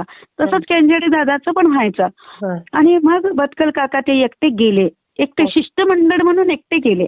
आणि त्या मॅडम, ज्या डीओफओ मॅडम होत्या दिव्या भारती, ते फार हुशार असतात बरं. UPSC MPSC देणारे लोक साधी नाही राहत. कारण त्यांना ट्रेनिंग पण दिलेलं असते. बरोबर. आणि ते फार, आम्ही तिथे येत नाही, आता तुम्ही इथूनच करा. काका फार हुशार आमचे. धोत्रात फार मजा आहे, हे त्यांनी दाखवून दिली. धोतरवाले किती हुशार. हो, काकांचं. तर मग त्यांनी बरोबर त्यांना गेम देऊन आमच्या पेंडॉलमध्ये आणलं. काका आले आणि मग म्हणे की तिथे काही बोलते नाही, तहसीलच्या सांगितलं, तहसीलदाराच्या आपण चेंबरमध्ये भेटू. पोरींना आम्ही तिथं आणतो. आणि मग ते सगळे आले. आता एक डीओफओ मॅडम जेव्हा येते, क्लास 1 ऑफिसर, तर फार मोठा ताफा येतो. पोलीस भरपूर येतात ताई. हो, पोलीस म्हणजे बघा, माहिती उपोषण आम्ही केलं पण फार अनुभव देऊन गेला आम्हाला. भरपूर पोलीस येतात. तहसीलदार साहेब, 3 तहसीलदार साहेब असतात, म्हणजे नायब पण आणि मुख्य पण असे सगळे तहसीलदार साहेब, PI साहेब, खुपियाचे साहेब आणि वर्दीमध्ये RFO असते. एरवी त्याचे वगैरे असतात, वर्दीत नसते. बाकी सगळे जे त्यांचे कर्मचारी येते फॉरेस्टचे ते वर्दीमध्ये असते, पोलीस वर्दीमध्ये असते. आणि त्या मॅडम काही फार वयाच्या नव्हत्या, दिव्या भारती मॅडम. माझ्यापेक्षा लहान असेल वयाला त्या. पण मॅडम आहेत ना त्या. मग त्या आल्या तहसीलदाराच्या चेंबरमध्ये, तिथे बोलचाल झाली. आता तिथं आम्हाला बोलवावं, पण आमच्याकडे फार महिला बसलेल्या, सगळे कोणते डॉक्टर, MBBS MD गायनॉलॉजिस्ट, असं तसं, या डॉक्टरचे त्या डॉक्टरचे. आमचं वरुड फार सदन नाही ताई. मी जिथे उपोषणाला बसली ना, तो वरुड मागे पुढे जिल्हा होणार. म्हणजे ती सुनंदा ताई पण आली, ती म्हणे नागपूरची, अगं तुमचं वरुड वाटत नाही तहसील आहे, जिल्ह्यासारखं वाटते. म्हटलं हो ताई. बत्कल काकाजी पण आले, ते पण बोलले की तहसील म्हणजे वाटत नाहीये तहसीलच्या गावासारखं. म्हटलं हो, हा जिल्हा होणार आहे, त्याची माग आहे, तसं नाही का. मग त्या मॅडम आल्या आणि त्या तहसीलदारांच्या चेंबरमध्ये गेल्या आणि आमच्याकडे आम्हाला भेटायला, पाठिंबा द्यायला सगळी डॉक्टर वगैरे सगळी मंडळी आली, मॅडम वगैरे सगळ्या महिला. तर मग त्या महिला बसल्या असल्यामुळं आम्ही ती उठून जाऊ शकत नाही, आम्हाला बोलवायला आले. पण मग सांगितलं की तिथे महिला बसल्या सगळ्या हाय लेवलच्या, सुशिक्षित आहे, त्यांची ते दिसतात ना पेहरावावरून. आणि मगच त्या सगळे डीओफओ वगैरे मॅडम तिथे आल्या, फार मोठा ताफा. आणि मग त्या मॅडम आल्या, त्यांना खुर्ची दिल्या गेली. त्या मॅडम आल्यावर मग सगळं असं कसं राजा आला की प्रजा येते सगळं नाही का, असे ते होते ना. ते आपण आता काही गोष्टी डोळ्याने अनुभवतो. आणि मग ह्या ज्या सगळ्या आमच्या पाठिंबा देणाऱ्या डॉक्टर महिला, सगळ्या सामाजिक सेवक वगैरे त्या निघून गेल्या. त्या डीओफओ मॅडम बोलल्या ऐसा, ते आता हिंदी सायडर मॅडम, मला वाटते त्या काहीतरी तामिळनाडूच्या वगैरे असणार. आणि त्यांची इंग्लिश चांगली, हिंदी चांगली. पण मला हिंदी बोलता येते, पण मी आपल्या ह्याच्यावर अट्टड आहे, मराठी बोला, इथे काम करता ना, मराठी बोला. आम्ही तुमच्या इकडे आल्यावर तुम्ही हिंदी बोलता का? म्हणजे आपण जर साऊथकडे गेलो तर ते बोलतात का हिंदी, ते त्यांच्या भाषेवर.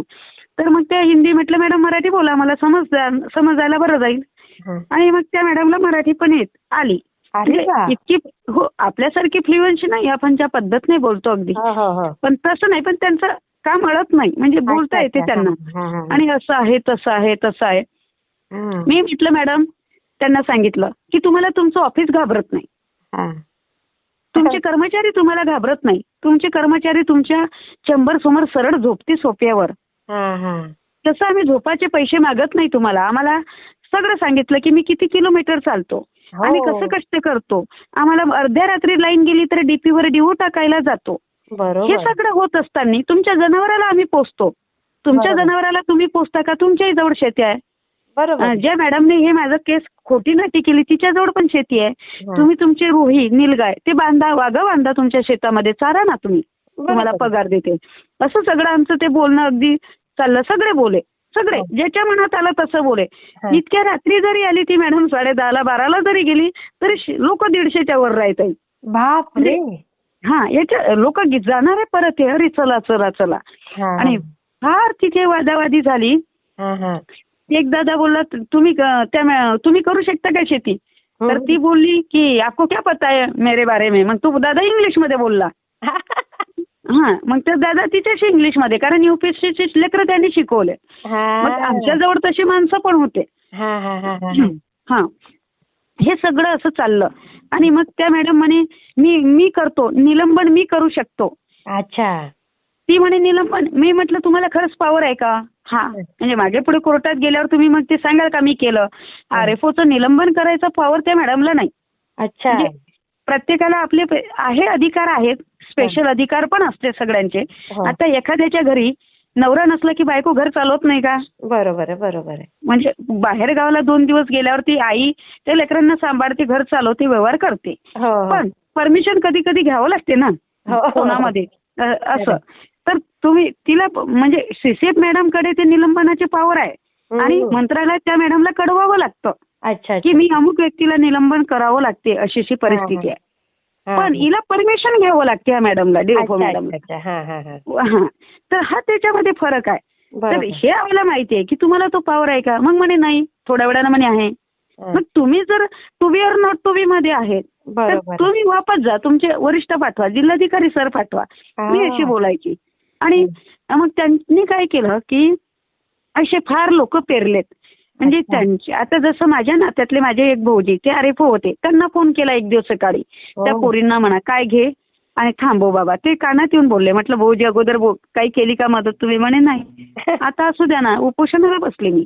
त्यांचे जे डिपार्टमेंटचे सगळे लोक लावले, माझ्या आपले जे माझे लोक यांच्या आलं त्यांना शोधलं आणि तुझ्या पर्यंत पाठवलं. आणि माझे जे लोक होते इथे लढणारे झगडणारे त्यांनाही कॅप्चर करायला. पण मी आधीच एका मुलाखत मध्ये बोलली की हे सर्व जरी आम्हाला सोडून गेले नाही, पेंडोलाही गेला तरी आम्ही दोघी बहिणी लढू आणि न्याय घेऊ. आणि मग ते विचारतात ना चॅनलवाले, जर तुम्हाला पकडून नेलं म्हणजे पोलिस जास्त दिवस बसू देत नाही, हो. आपले रिपोर्ट जर खराब आले की त्यांना तुम्हाला कोण परमिशन देणार तुमची तब्येत खराब करून घ्यायसाठी? बरोबर बरोबर उपोषणची परमिशन नसते. बरोबर. तर मग असे मी आधीच बोलली होती, त्याच्यामुळे कसं थोडी दहशत पण होती. हा हा आणि त्याही दिवशी काही निघालं नाही. त्या डीओपो मॅडम आल्यावर 8व्या दिवशी आल्या त्याही दिवशी काहीच निघालेलं नाही आणि त्या परत गेल्या. आणि मग परत 9व्या दिवशी आणि ह्या सगळ्या याच्यामध्ये फार पाणी यायचं ताई, पाऊस यायचा, आम्ही ओलं व्हायचो. आणि मग 9वा दिवस लागला, मंगळवार दिवस. आणि मी सकाळी बोलली का तुम्हाला? नाही 8व्या दिवशी तर कोणी आलं नाही, 7व्या दिवशी आल्या त्या मॅडम. पण 8व्या दिवशी फार प्रचंड पाऊस आला आणि सकाळी सकाळी इतकं हवा वादळ आलं की पेंडॉल उडून जातो. तर हे हवा वादळ आल्यावर तहसीलदार साहेबांना त्यांच्या घरी समजलं आणि ईद होती त्या दिवशी, काहीतरी होतं ना, ईद होती की काहीतरी, ईदच होती. तरी ते बिचारे 2 आले तहसीलमध्ये आणि त्यांनी तहसील खुली केली आणि काय बोलले, पेंडॉल मध्ये आले, चला ताई चला उठा इथून. आम्हाला वाटलं ह्या मग पेंडॉल उचलून जाते की काय, पण बोलले की नाही, उठून नका चालू तुम्ही, फक्त तुमचं महत्वाचं सामान घ्या आणि तहसीलमध्ये बसा. हवा वादळ आहे, इथं तुम्हाला इजा होऊ शकते आणि परत येऊन बसा. आणि मग आम्ही गेलो, आम्हाला तिथे सलाईन पण लागली. मग म्हणजे आमचं चेकिंग होतं ना, तर आमची शुगर कमी व्हायची दोघीची. आणि सेम राहायची, 98 माझी तर 98 मंगलाची. अरे बापरे. बीपी सेम राहायची आमची. आणि आणि किटोन पण वाढले होते, म्हणजे 2+ झाले होते माझे किटोन. माझे आणि मंगलाचे 1+ होते. म्हणजे ट्रेस वगैरे सगळ्या ह्याच्या वर होते ते. तर थोडं हे होती ना, म्हणजे आम्हाला ऍडमिट व्हा म्हणत होते, पण आम्हाला ऍडमिट नाही व्हायचं. तर मग म्हटलं की ते शरीराची स्थिती पण बरोबर पाहिजे ना. जर आपण उपोषण करताना ऍडमिट केलं तर मग इथे पेंडॉल कोण उपोषणच मोडलं ते. अगदी बरोबर. मग आम्ही तिथे सलाईन लावली. मग दुसरी दिवशी तहसीलमध्ये ते रोज चेकअपला यायचे हे डॉक्टर लोक वगैरे. आणि असे एक डॉक्टर आले, त्यांचं मला नाव येत नाही, पण ते चेहऱ्यावरनं कमी व्हायचे वाटायचे, अगदी हट्टे पण. ते काय बोलले मला की 94 साली मी तुझ्या गावात होतो. अरे बापरे. गावात होतो म्हणजे माझ्याकडच्या सरकारी दवाखान्यामध्ये ते ड्युटीवर असेल, ड्युटीवर डॉक्टर लागले. आणि मी काय म्हटलं त्यांना की 94 सालाला आता 30 वर्ष झाले ना ताई. त्या मिसेसला पण घेऊन आल्या त्यांच्या आम्हाला दाखवायला. चल बघ कशा पोरी आहेत. कुतूहल पण होतं ना सगळ्यांना. तर ती पण होते पेंडॉलमध्ये. आणि माझं काय लक्षात आलं की हे व्यक्ती जर आता 50 वर्षाचे असेल तर 30 वर्ष तेव्हा 94 सालाला झालं. आणि मग यांचे वडील वगैरे डॉक्टर असेल आपल्या सरकारी दवाखान्यात, म्हणजे तेव्हा लहान असेल असं माझं डोकं चाललं. आणि ती जसे बोलले ना ताई की 94 साली मी तुमच्या इथं होतो, मी इतक्या पटकन म्हटलं तेव्हा तुम्ही लहान असाल म्हटलं सर. तर ते इतके हसले, ते हसले, त्यांची मिसेस हसली. ते सर म्हणे मी लहान होतो की तू लहान होती, तू तर असणारच नाही. म्हटलं नाही होती सर मी तेव्हा, पण तुमचं वय काय? अगं बाई म्हणे मी तिथं ड्युटीवर होतो. त्यांची मिसेस म्हणाली ह्या तर जोकच झाला, म्हणजे ह्या उपोषण सोबत जोक पण करते. म्हटलं सर खरं सांगू का, मला काय वाटलं की तुमचे वडील ड्युटीवर असणार आणि तुम्ही शाळा शिकत असणार बाबा. तसं नाही म्हणे बाई, एक कुत्रं दिसत नव्हतं म्हणे तुमच्या इथं आणि रोड नव्हते, काही नव्हतं म्हणे. आणि तेव्हा होतं म्हणे आणि शेवटी मी बेनोड्यात बदली करून घेतली म्हणे. असं सगळं नाही का, असं गप्पा गोष्टी असं सगळं. आणि मी ते ब्लड घ्यायचे ताई सॅम्पल, तर मी बोलायची त्यांना सर कमी घ्या, माझ्या अंगात कमी आहे, एकतर एबी निगेटिव्ह आहे, कोणी नसलं तर एबी निगेटिव्ह वाले भेटत नाही. लगेच फोन लावला एकाला, अरे भाऊ तू एबी निगेटिव्ह आहे ना, हो म्हणे, या मॅडमशी बोल, सांग म्हणे कमी पडलं की मी देईन. आणि ते खरंच बोलले, मॅडम घाबरू नका म्हणे, कमी पडलं की मी देईन. म्हणजे एकंदरीत आम्ही आमची विल पॉवर स्ट्रॉंग ठेवली होती, सांगायचं म्हणजे असं नाही का. आणि मग रात्री नाही का ताई 8व्या दिवशी प्रचंड सोमवारी पाऊस आला, खूप पाऊस आला. आणि परत गाद्या ओल्या, पेंडॉल पडला सुद्धा माझ्या, इतकी मोठी मोठी धार मोबाईलवर पडली, आमच्या फाईल ओल्या झाल्या सगळं. आणि आम्ही तसंच पडालो. एक दादाचा भाचा होता, त्याला घेऊन चल हे राहू दे सगळं. आणि ते चपला तसं आणि तहसील लागलेलं होतं, तिथं जाऊन बसलो आणि अख्ख्या अंगाने ओलं होतो. मग परत पेंडॉलवाल्याला फोन केला, पेंडॉलवाल्याने म्हटलं मला 2 तास दे. रात्री 10 पर्यंत त्याने सरळ करून घेतला तो पेंडॉल. हो. आणि त्या पिरियड मध्ये काय झालं की अगोदर दिवसा खासदार साहेब जे 2 वेळा आमदार होते आमच्या भागाचे, अनिल बोंडे साहेब, ते आता राज्यसभेचे खासदार आहेत ते येऊन गेले. त्यांनी विचारणा केली, त्यांना पटलं, त्यांनी बाईट दिली की आतापर्यंत या डिपार्टमेंटच्या विरोधात कोणीच हे करत नाही, म्हणजे कोणी हिंमतच केली नाही. ह्या 2 मुलींनी हिंमत केली आणि त्यांनी कौतुक केलं आणि ते बोलले की मी बॅनर्जी मॅडमशी मीटिंग लावते आणि बोलते. आता किती 3-4 जिल्ह्यांचे अधिकारी आहेत ना बॅनर्जी मॅडम? हो, कन्झर्वेटिव्ह आहे त्या. अच्छा. हा, तर ते बोलले. मग ते आले म्हणून आमदार साहेब आले. आमदार साहेब असेच बोलले की कुणाची हिंमत नव्हती या डिपार्टमेंट विषयी. ह्या डिपार्टमेंट वाल्यांना जर आपण निलंबित केलं तर हे मॅटमध्ये जाते, मॅटमधून हायकोर्टामध्ये जाते, यांची प्रोसेस फार असते, त्यांच्यासाठी कायदे आहे. बरं झालं या दोघींनी हे हिंमत केली, आम्ही तुमच्या पाठीशी असं वगैरे. मग काय सगळे काँग्रेसचे, राष्ट्रवादीचे, बीजेपीचे सगळे येऊन गेलेत. म्हणजे मुद्दा एकंदरीत काय होता, सगळ्यांच्या हिताचा.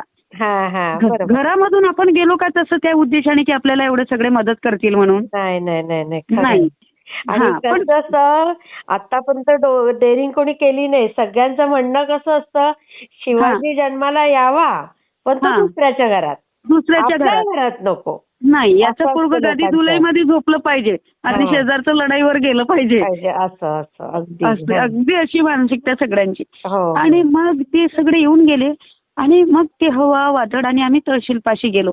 मग आमचं जे युनिट होतं हे, मग यांना काय धाक होता, जे आमचे 15-20 लोक होते की जर या पोरींना उचलून नेलं आणि ऍडमिट केलं दवाखान्यात जबरदस्तीने पोलिसांनी, तर आपण काय करायचं? तर आपण आपली एक बॉडी तयार करायची 15-20 जणांची. आणि मग त्यांनी बॉडी तयार केली, मीडिया बोलावली आणि मग ह्या पोरींच्या वतीने आपण ते भांडण अंगावर घ्यायचं आणि आपण इथे बसायचं. म्हणजे ह्या जरी ऍडमिट राहिल्या तर आपण इथे बसू शकतो, म्हणजे पेंडॉल उचलून जाणे नाही. त्यांनी ते केलं. पण मी काय म्हटलं की इथून न्याय घेतल्याची आम्ही ऍडमिटही होत नाही दोघी बहिणी, कारण आमचा काय तुमच्या लोकांवर भरोसा नाही. कारण इथे गरमी होते, 5 दिवस इतकी प्रचंड गरमी झाली की इतके ऊन तपायची ताई की सतत मी अंग अशी हाताने घासायची, इकडून घाम तिकडून घाम, सगळ्यांना त्रास व्हायचा. तिथे कूलर नव्हता. मग त्या लोकांनी कुठे एक मटण होण्यापासून वायर टाकला, कूलर घेतला, त्याचे पैसे पण मी दिले. अरे बापरे. हो, सगळं. लाईट घेतला, तिथे लाईट नाही. आणि म्हटलं हे लोक इतक्या त्रासात नाही बसू शकत की आम्हाला माहित आहे तो त्रास काय आहे, आम्हीच करू शकतो हे. बरोबर. आणि मग म्हणे उद्या होईल याचं काहीतरी, उद्या होईल. आणि मग दुसरा दिवस निघाला, मंगळवार दिवस. आणि मी मंगळवार दिवस मी तुम्हाला फोन केला की तुम्ही मला केला होता? मीच केला होता ना तुला. तुम्ही केला आणि मी तू केला होता. बरोबर. मी केला याच्यासाठी मी सकाळी करायची तुम्हाला फोन की लोक नसायचे आणि तो हायवेवर वर्दळ नसायची. आणि बोलता बोलता मग आपण मीच म्हटलं ताई प्रदीप दादाशी बोलून घ्या. आणि काय झालं, तुम्ही पण म्हणे थांबा तसं करून बघतो. आणि तुम्ही केलं आणि दादांनी उचलला पण. लगेच तुला जॉईन केलं. आणि दादा काय बोलले ताई की अशक्यही शक्य, अशक्यही शक्य करतील स्वामी ताई. आणि आपली माऊलीने, ह्या आईने आपली बहीण भावाची भेट घालून दिली. तुमचं काम सक्सेस होणार. आणि मी आजपासून 3 दिवस पारायण करतो ताई, शब्द देतो, आताच यज्ञ आहे असे बोलले. आणि काय माहिती, माझं डोकं ते ओला अंगाने झोपलो सगळं. इतकं असं थोडं काय होणार बाबा आता पुढे. 8 दिवस होऊन गेला, 9वा दिवस लागला. आणि आता काय होणार, काय होणार बाबा. ते दादा बोलले तर मग बरं वाटलं. मग बरेच लोक लवकर यायला लागले की रात्रीच्या पावसाने काय झालं. आणि पाऊस फार भयानक होता. त्याच दिवशी सोमवारी माझी बहीण आली, सगळ्यात मोठी बहीण, तिच्या मुलीला घेऊन. आणि तिला ते पेंडॉल मध्ये जाऊन पाहिजे, तो पेंडॉल असा पडलेला, त्या कुठे असणार. मला दुरून दिसली ती की आलेली. मी तहसील पासून गेली, म्हटलं इथे 1 मिनिट थांबू नको, चाब्या घे आणि घरी जा. आणि मग त्याच्या आधी आम्हाला कपडे नव्हते. म्हटलं आता कपड्याला दुसरा दादा पाठवून ना त्याच्याजवळ कपडे देजो. त्याच्या आदल्या दिवशी आम्हाला कपडे कृषी अधिकारी सरांनी आणून दिले ताई विकत. हो का? कोणते अधिकारी, नाव काय त्यांचं? अतुल आगरकर. बापरे. अच्छा, त्यांनी विकत आणून दिले. आणि मग माप म्हणे, म्हटलं आम्हाला काही माप नाही, आम्ही दुकानात जातो ना घेतो. आणि मग त्यांनी त्यांच्या पत्नीला विचारलं यांचं माप काय असेल आणि त्यांनी सांगितलं. त्या मॅडम भेटून गेल्या होत्या ना. अच्छा. हो, भेटून गेल्या होत्या. मग त्यांनी आणले अधिकारी पण. त्यांनीच आणले. आणि ते नेहमी येऊन पाहायचे.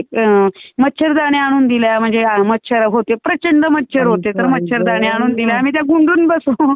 काय आता खरं त्यांचा काय संबंध, पण केवढं केलं त्यांनी. हो हो, बरेच जणांनी एका काकाने मच्छर डसते म्हणून ते ओडोमास वगैरे, ते एक काका असे होते की कूलर मध्ये पाणी टाकायला पेट्रोल पंपावर पोरग पाठवे.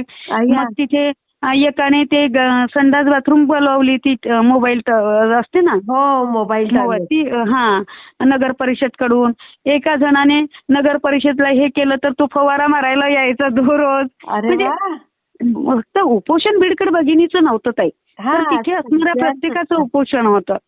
आणि उपाशी जरी आम्ही होतो ना, तर सगळ्यांचं लक्ष तिथं लागलेलं होतं. आणि ते पिकअप वगैरे मालवाहू गाड्या असतात ना, त्या तहसील समोर नेहमी उभ्या असतात भाड्याने देण्यासाठी. तर तिथला त्या जो मालक होता त्या गाडीचा, तो पेंडॉल मध्ये येऊन बसायचा. आणि मग त्याला पाणी नाही दिसलं की प्यायला मग तो कॅन भरून विकत आणायचा बिचारा. आणि जोपर्यंत तो बसायचा तोपर्यंत आम्हाला घोटघोट पाणी पाजायचा. जर पेनं नाही झालं तर तो तोंडात टाकायचा. बापरे. त्याचा काही उपोषणशी संबंध नव्हता त्या शंकरदादाचा. पण त्याचा काय, तो बिचारा त्याची गाडी किराय नाही, पण ज्याला ट्रिप नसली की मग येऊन बसायचा. मग तेवढ्या वेळात तो सेवा करायचा ताई. बापरे. म्हणजे त्याने म्हणजे किती माणुसकी सगळ्यांमध्ये शिल्लक आहे. आणि ह्या लोकांना चांगल्या चांगल्या नोकऱ्या मिळून त्यांना नीट कामं करता येत नाही. तर असं सगळं झालं. आणि मग आपण बोललो दादाशी, मग लोक यायला लागले. काल कशा, मग ते रजिस्टर बोलत, ज्याच्यामध्ये सगळे आपले मतं वगैरे मांडतात, सह्या वगैरे, ते मग पोलीस येत गेले. काल काय झालं असं तसं, काही नाही झालं असं तसं. आणि मग दुपारपर्यंत वगैरे नाही का, परत एसएफ सर आले, परत दुसऱ्या एसएफ मॅडम आल्या, ज्योती पवार मॅडम, त्या परत गेल्या. मग त्यांना म्हटलं, ह्या मॅडम निलंबित होते, तर यांना निलंबनाचं पत्र घेऊन आल्या त्या सीसीएफ मॅडमचं. आम्हाला आमचा खर्च द्या, हे निलंबन होते यांचं. या निलंबनवर सरळ लिहून आहे की यांना अर्धा पगार दिला जाईल. मग आम्हाला का खर्च देत नाही? हो, सरळ लिहून आहे. नाही, आमच्या नोकरीवाल्यांना नाही का, आमचा पगारच असतो, दुसरं काही नसते. तुम्ही शेतकरी बघा बाई, त्याच नोकरीच्या भरोश्यावर तुम्ही केवढाले वावरं घेता, विकत शेत्या घेता, केवढाले फ्लॅट घेता, केवढाले बिल्डिंग घेता. बरोबर आहे. आम्ही शेतीच्या भरोश्यावर पाहिलं का कुठं फ्लॅट घेते, बिल्डिंग घेते म्हणून. खरंय. अगदी म्हणजे त्याही मॅडमला, आणि मला त्या मॅडमने कधी सपोर्ट केला नव्हता, मला वापसच करायचं होतं त्या मॅडमला. तिथं मॅडम आल्या की भांडण, लोकच जमायचे ताई, इतकी लोक असायची की ज्याची हद नाही. तुम्ही ते स्टेटस वगैरे किंवा बातम्या पाहिल्या असतील. आणि काही बायांना ती कॅप्चर करता येत नाही परिस्थिती. आम्ही इतक्या वेळ बसलो तरी ती वैतागून चालली जायची, गाडीत जाऊन बसायची. हो का? म्हणजे एक क्लास 1 लेवलचा माणूस वैतागून जायचा या गोष्टीला आणि गाडीत जाऊन बसायचा. आता पहा तुम्ही, जेव्हा की त्यांना वरिष्ठ पाठवले असते, वरिष्ठांनी पाठवलेलं असते असं. आणि निलंबनचं पत्र दिलं आणि आम्हाला चेक देतो बोलले की वरची मागणी जे तुमचं 63,000 21 दिले, उरला 42,000 आम्ही चेक देतो तुम्हाला. आणि तिसरे पैसे देत नाही, म्हणजे जे खर्च लागलेला देत नाही. आणि मग त्यासाठी सगळ्यांचं भांडण झालं ना, की त्या पोरी इतक्या दिवस बसल्या, त्यांची तब्येत खराब झाली, इथून त्या गेल्यावर त्यांना दवाखाना आहे, त्यांची शेतीचं पडलेलं आहे, त्यांची यावर्षी त्यांची शेती पडत राहील, असा सगळा हिशोब सांगितला. ते काही मानायला तयार नाही. आणि त्यात एक अमोल चौधरी सर होते, RFO आहेत ते, आमच्या तालुक्याच्या जवळच्या तालुक्याचे, पण त्यांना बऱ्याच परिस्थित्या हँडल करता येते. म्हणजे कुठं काहीही मॅटर झालं, अगदी गाड्या जाडून टाकायची नौबत आली तर त्याच सरांना पाठवते. आणि ते सरांची खासियत अशी आहे ताई की काहीही बोला, म्हणजे याचा अर्थ त्या सरांना म्हणजे स्वाभिमान नाही असं नाही, पण ते बरोबर हँडल करते. बघा काका कसं आहे, सगळ्यांना असं बरोबर असं व्यवस्थित. आणि मग ते मॅडम सगळं व्यवस्थित हँडल करता येतो. म्हणजे असं जरुरी नाही की पद हँडल करायसाठी पदच पाहिजे. म्हणजे मी त्या सरांना फार मानते. आणि पर्सनली मग ते चालले गेले ताई. परत रात्र झाली, रात्र 8 साडेआठ वाजले. परत येतील कसे, 9वा दिवस, उद्या 10वा लागते. काही जण म्हणे उद्या 10व्या दिवशी बुधवार आहे, बुधवार बाजार आहेत याचा, त्या वरुडचा आठवडी बाजार मोठा, उद्या सोडू, उद्या पाहू, कोणी म्हणे खर्च मागून घ्या. आणि मग काय होते की आपण आपल्या पाठीमागे जेव्हा लोक असते ना, तर आपण जरी ठाम असलो ते चिलबिल करायला लागते. मग उद्या बदनाम, मग पत्रकाराला त्यांनी एक वार्ताहर पाठवला, आता तुम्ही बदनाम व्हाल, पैशासाठी बसल्या, आता गालबोट लागेल, मग असं होईल तसं फार बोलून गेला. म्हटलं याला काही, याला बोलायचे काय अधिकार आहेत? बरोबर आहे. म्हणजे 21 दिवस बसा, 21 दिवस मरत नाही. मग म्हटलं मी सदोष मनुष्यवधाचा गुन्हा दाखल करतील आमचे लोक त्या मॅडमवर, असं नाही का? आणि हे सगळं होता होता वेळ चालला. मग बाकीचे पण सगळ्यांचं लक्ष लागलेलं असायचं. म्हणजे अगदी 9 दिवस ते लोक कुठे गेले नाही, कोणाच्या लग्नात नाही, कुठे नाही, जे आपले पाठीमागे होते वेगवेगळ्या संघटना नाही का. आणि मग ते किती दिवस येणार, रोज रात्री घरी अधिकारी 12ला जायचे, इथून 1:30 वाजता जायचे. मग त्यांनाही घरी जायला तेवढ्याला वेळ व्हायचा ना ताई. कोणाचं घर 30 किलोमीटरवर असायचं, कोणाचं 20 किलोमीटरवर असायचं. त्यांचे लेकरं बाया वाट जवळ नाही राहत. आणि मग त्यांनाही थोडंसं की आता ह्या पैशासाठी बसता म्हणे की उपोषण सोडता, नाहीतर मग आमच्या संघटना बदनाम होऊ शकते. तर मग त्यात एक अर्जामध्ये त्या निलंबन पत्रामध्ये एक लिहिलं होतं की दोघांचं निलंबन, मला चार्जशीट दिली, दोघांचं निलंबन दिलं, दोघांची कारवाई दिली. आणि त्यात एक होते की तुम्ही तुमच्या खर्चाची विशेष बाब म्हणून मागू शकता. म्हणजे मी आता कोर्टात जाऊ शकते मेंटली हॅरासमेंटसाठी. बरोबर आहे. हो. हा, पण ते तिथेही होऊ शकत होतं. ते जागेवर केस देऊ शकत होते, त्यांना काही विशेष नाही. 2-4 रीतीवाल्यांना फोन केले ना, 10-12 आरामशीनवाल्यांना केले की पैसा निघतो. बरोबर बरोबर. ते कुठून काढते ते आम्हाला माहिती होतं सगळ्यांना. पण मला एकाने म्हटलं की अशाने संघटना बदनाम होईल. मग म्हटलं मी त्यांना की संघटना बदनाम नका करू तुम्ही. जर आमच्या दोघी बहिणीचं जर असतं तर मी केव्हाच हे हटली नसती. म्हणजे इथं सगळं जागेवर पुरं केलं असतं. पण तुम्ही जो शब्द वापरला आता बोलवा तुम्ही त्यांना. आणि मग बोलवलं. मग ते परत अमोल सर आले. मग हे सगळे लोक उपोषण सुटते. मग मी डी आली. मग उपोषण ते त्यांनी त्रुटी बोलावल्या आणि मग आम्हाला ते त्यांच्या हाताने पाजलं वगैरे दोघी बहिणीला. आणि मग आमचं ते असं उपोषण सुटलं. म्हणजे आम्हाला सगळे त्यांनी कागदपत्र वगैरे त्यावेळेस नाही दिले. म्हणजे तुम्ही जे बोलल्या होत्या ना मला की दिले का, त्यावेळेस नव्हते दिले. कारण काय असते, काही गुप्त असते माहिती आहे. कारण जो आला होता तिकडून म्हणतो तो निलंबनाचा कागद, तो फार सिक्युरिटी नेतो म्हणतो. अच्छा अच्छा अच्छा अच्छा. अगोदरच लीक झाला किंवा ते स्टे आणायला गेले किंवा काही पण होऊ शकते. कारण आपण सामान्य माणूस जर हुशार आहे तर त्या पण डिपार्टमेंटचे, त्यांचे पण एवढे दिवस गेलेले असतात आणि ते पण हुशार असतात, कितीतरी प्रकरणं पाहिलेले असते. आणि आपल्याला जर सल्लागार शिकवणारे आहेत तर त्यांनाही आहेत ना. म्हणजे प्रत्येकाच्या बाजूने, रामाच्या बाजूने लढणारे आहे तर रावणाच्याही बाजूने लढणारे होते, पांडवाच्या बाजूने लढणारे होते तर दुर्योधनाच्या पण बाजूने लढणारे होते. हा, तर मग ह्या पण सगळ्या गोष्टी आपल्याला म्हणजे डोक्यात घ्यावं लागते. म्हणजे प्रत्येक वेळेस काय करावं लागतं की सगळ्या बाजूचा, म्हणजे उपोषण एक उपोषण नाही तर तिथं बसल्यावर 2 पोरी बसल्या, तिथे महिला आपल्यासोबत कोणी नाही, सगळे जवान पोरं आहेत, सगळे जेंट्स आहेत, अगदी आपल्या मांडीला मांडी लागून आहेत. पण तिथे कुणाच्याही नीतीमध्ये थोडासाही फॉल्ट नव्हता, कुणाच्याही नजरेमध्ये थोडं कोणी कोणाच्या खांद्यावर डायरेक्ट हात ठेवे, माझ्याही खांद्यावर हात ठेवे, पण त्याच्यामध्ये फार आपुलकी होती. म्हणजे फार प्रेम होतं, फार काळजी होती, आधाराची थाप होती, एकमेकाबद्दल काळजी होती. आता कसं होईल असं सगळं. आणि गालबोट लागलं नाही ताई, आम्ही जवानपोरी तिथे बसलो, आमच्याला गालबोट लागलं नाही, वेगळं वळण लागलं नाही. आणि 2 कर्मचारी, म्हणजे एक फॉरेस्टर जिने MPC दिली, राजपत्रित अधिकारी 3 निलंबित झाली, एक वनपाल निलंबित झाले, एक दुसरे वनपाल मोहोड त्यांच्यावर कारवाई केली शिस्तभंगाची. आणि दुसरी एक बिचारी म्हणजे वनरक्षक मॅडम, ती आता ट्रेनिंगवर आहे, तिच्यावरही कारवाई झाली. तिला फारसं काही कळत नव्हतं नवीन असल्यामुळं, पण तिच्या सही वगैरे होत्या म्हणून तिच्यावरही कारवाई झाली. आणि मग असं ते आमचं उपोषण सुटलं. मंगळवार दिवस होता आणि देवीमाईचा दिवस होता. त्या दिवशी दादा बोलले, तुम्ही पण बोलल्यात. आणि त्याच्यानंतर काय झालं की मग आता आम्हाला यायचं कसं, सगळे आपापल्या घरी निघायचं. मग कूलरवाल्याचा कूलर द्यायचा, पेंडॉलवाल्याला बोलायचं, पलंग दुसऱ्याचे, वायर दुसऱ्याचा, असं सगळं दुसरं, हे सगळं मग लावलं. ते मॅट दुसऱ्याच्या, मग ते सगळ्यांना बोलावलं, ते नेलं. मग आम्हाला आता घरी आणून कोण देणार, कारण प्रचंड वेळ झाला. मग एकाने पोलीस स्टेशनला फोन केला, मग पोलीस स्टेशनच्या गाडीने आम्हाला आणून दिलं. तर बत्कल काका परत त्या दिवशी ते परत गेले होते ना, पण उपोषण सुटायच्या दिवशी आले. फक्त 2 मिनिटं त्यांना वेळ झाल्यामुळे ते अधिकारी निघून गेले. अरे अरे. नंतर आले ते काका. त्यांनी म्हणजे एक ताई आली त्यांच्यासोबत, ज्योतिताई लांडगे. त्यांनी शॉल दिला आम्हा दोघी बहिणीला. आणि तिथे शॉल दिल्या. आणि मग आम्ही दोघी बहिणी आणि ते काका, आम्ही एक दादा आमच्या गावचे, आम्ही सगळे आमच्या घरी आलो. आणि मग माझ्या घरी आदल्या दिवशी माझी बहीण आलीच होती. आणि मग आमचं सगळं जेवण वगैरे. आणि मग मला ते त्यांच्यासोबत जेवावं लागलं.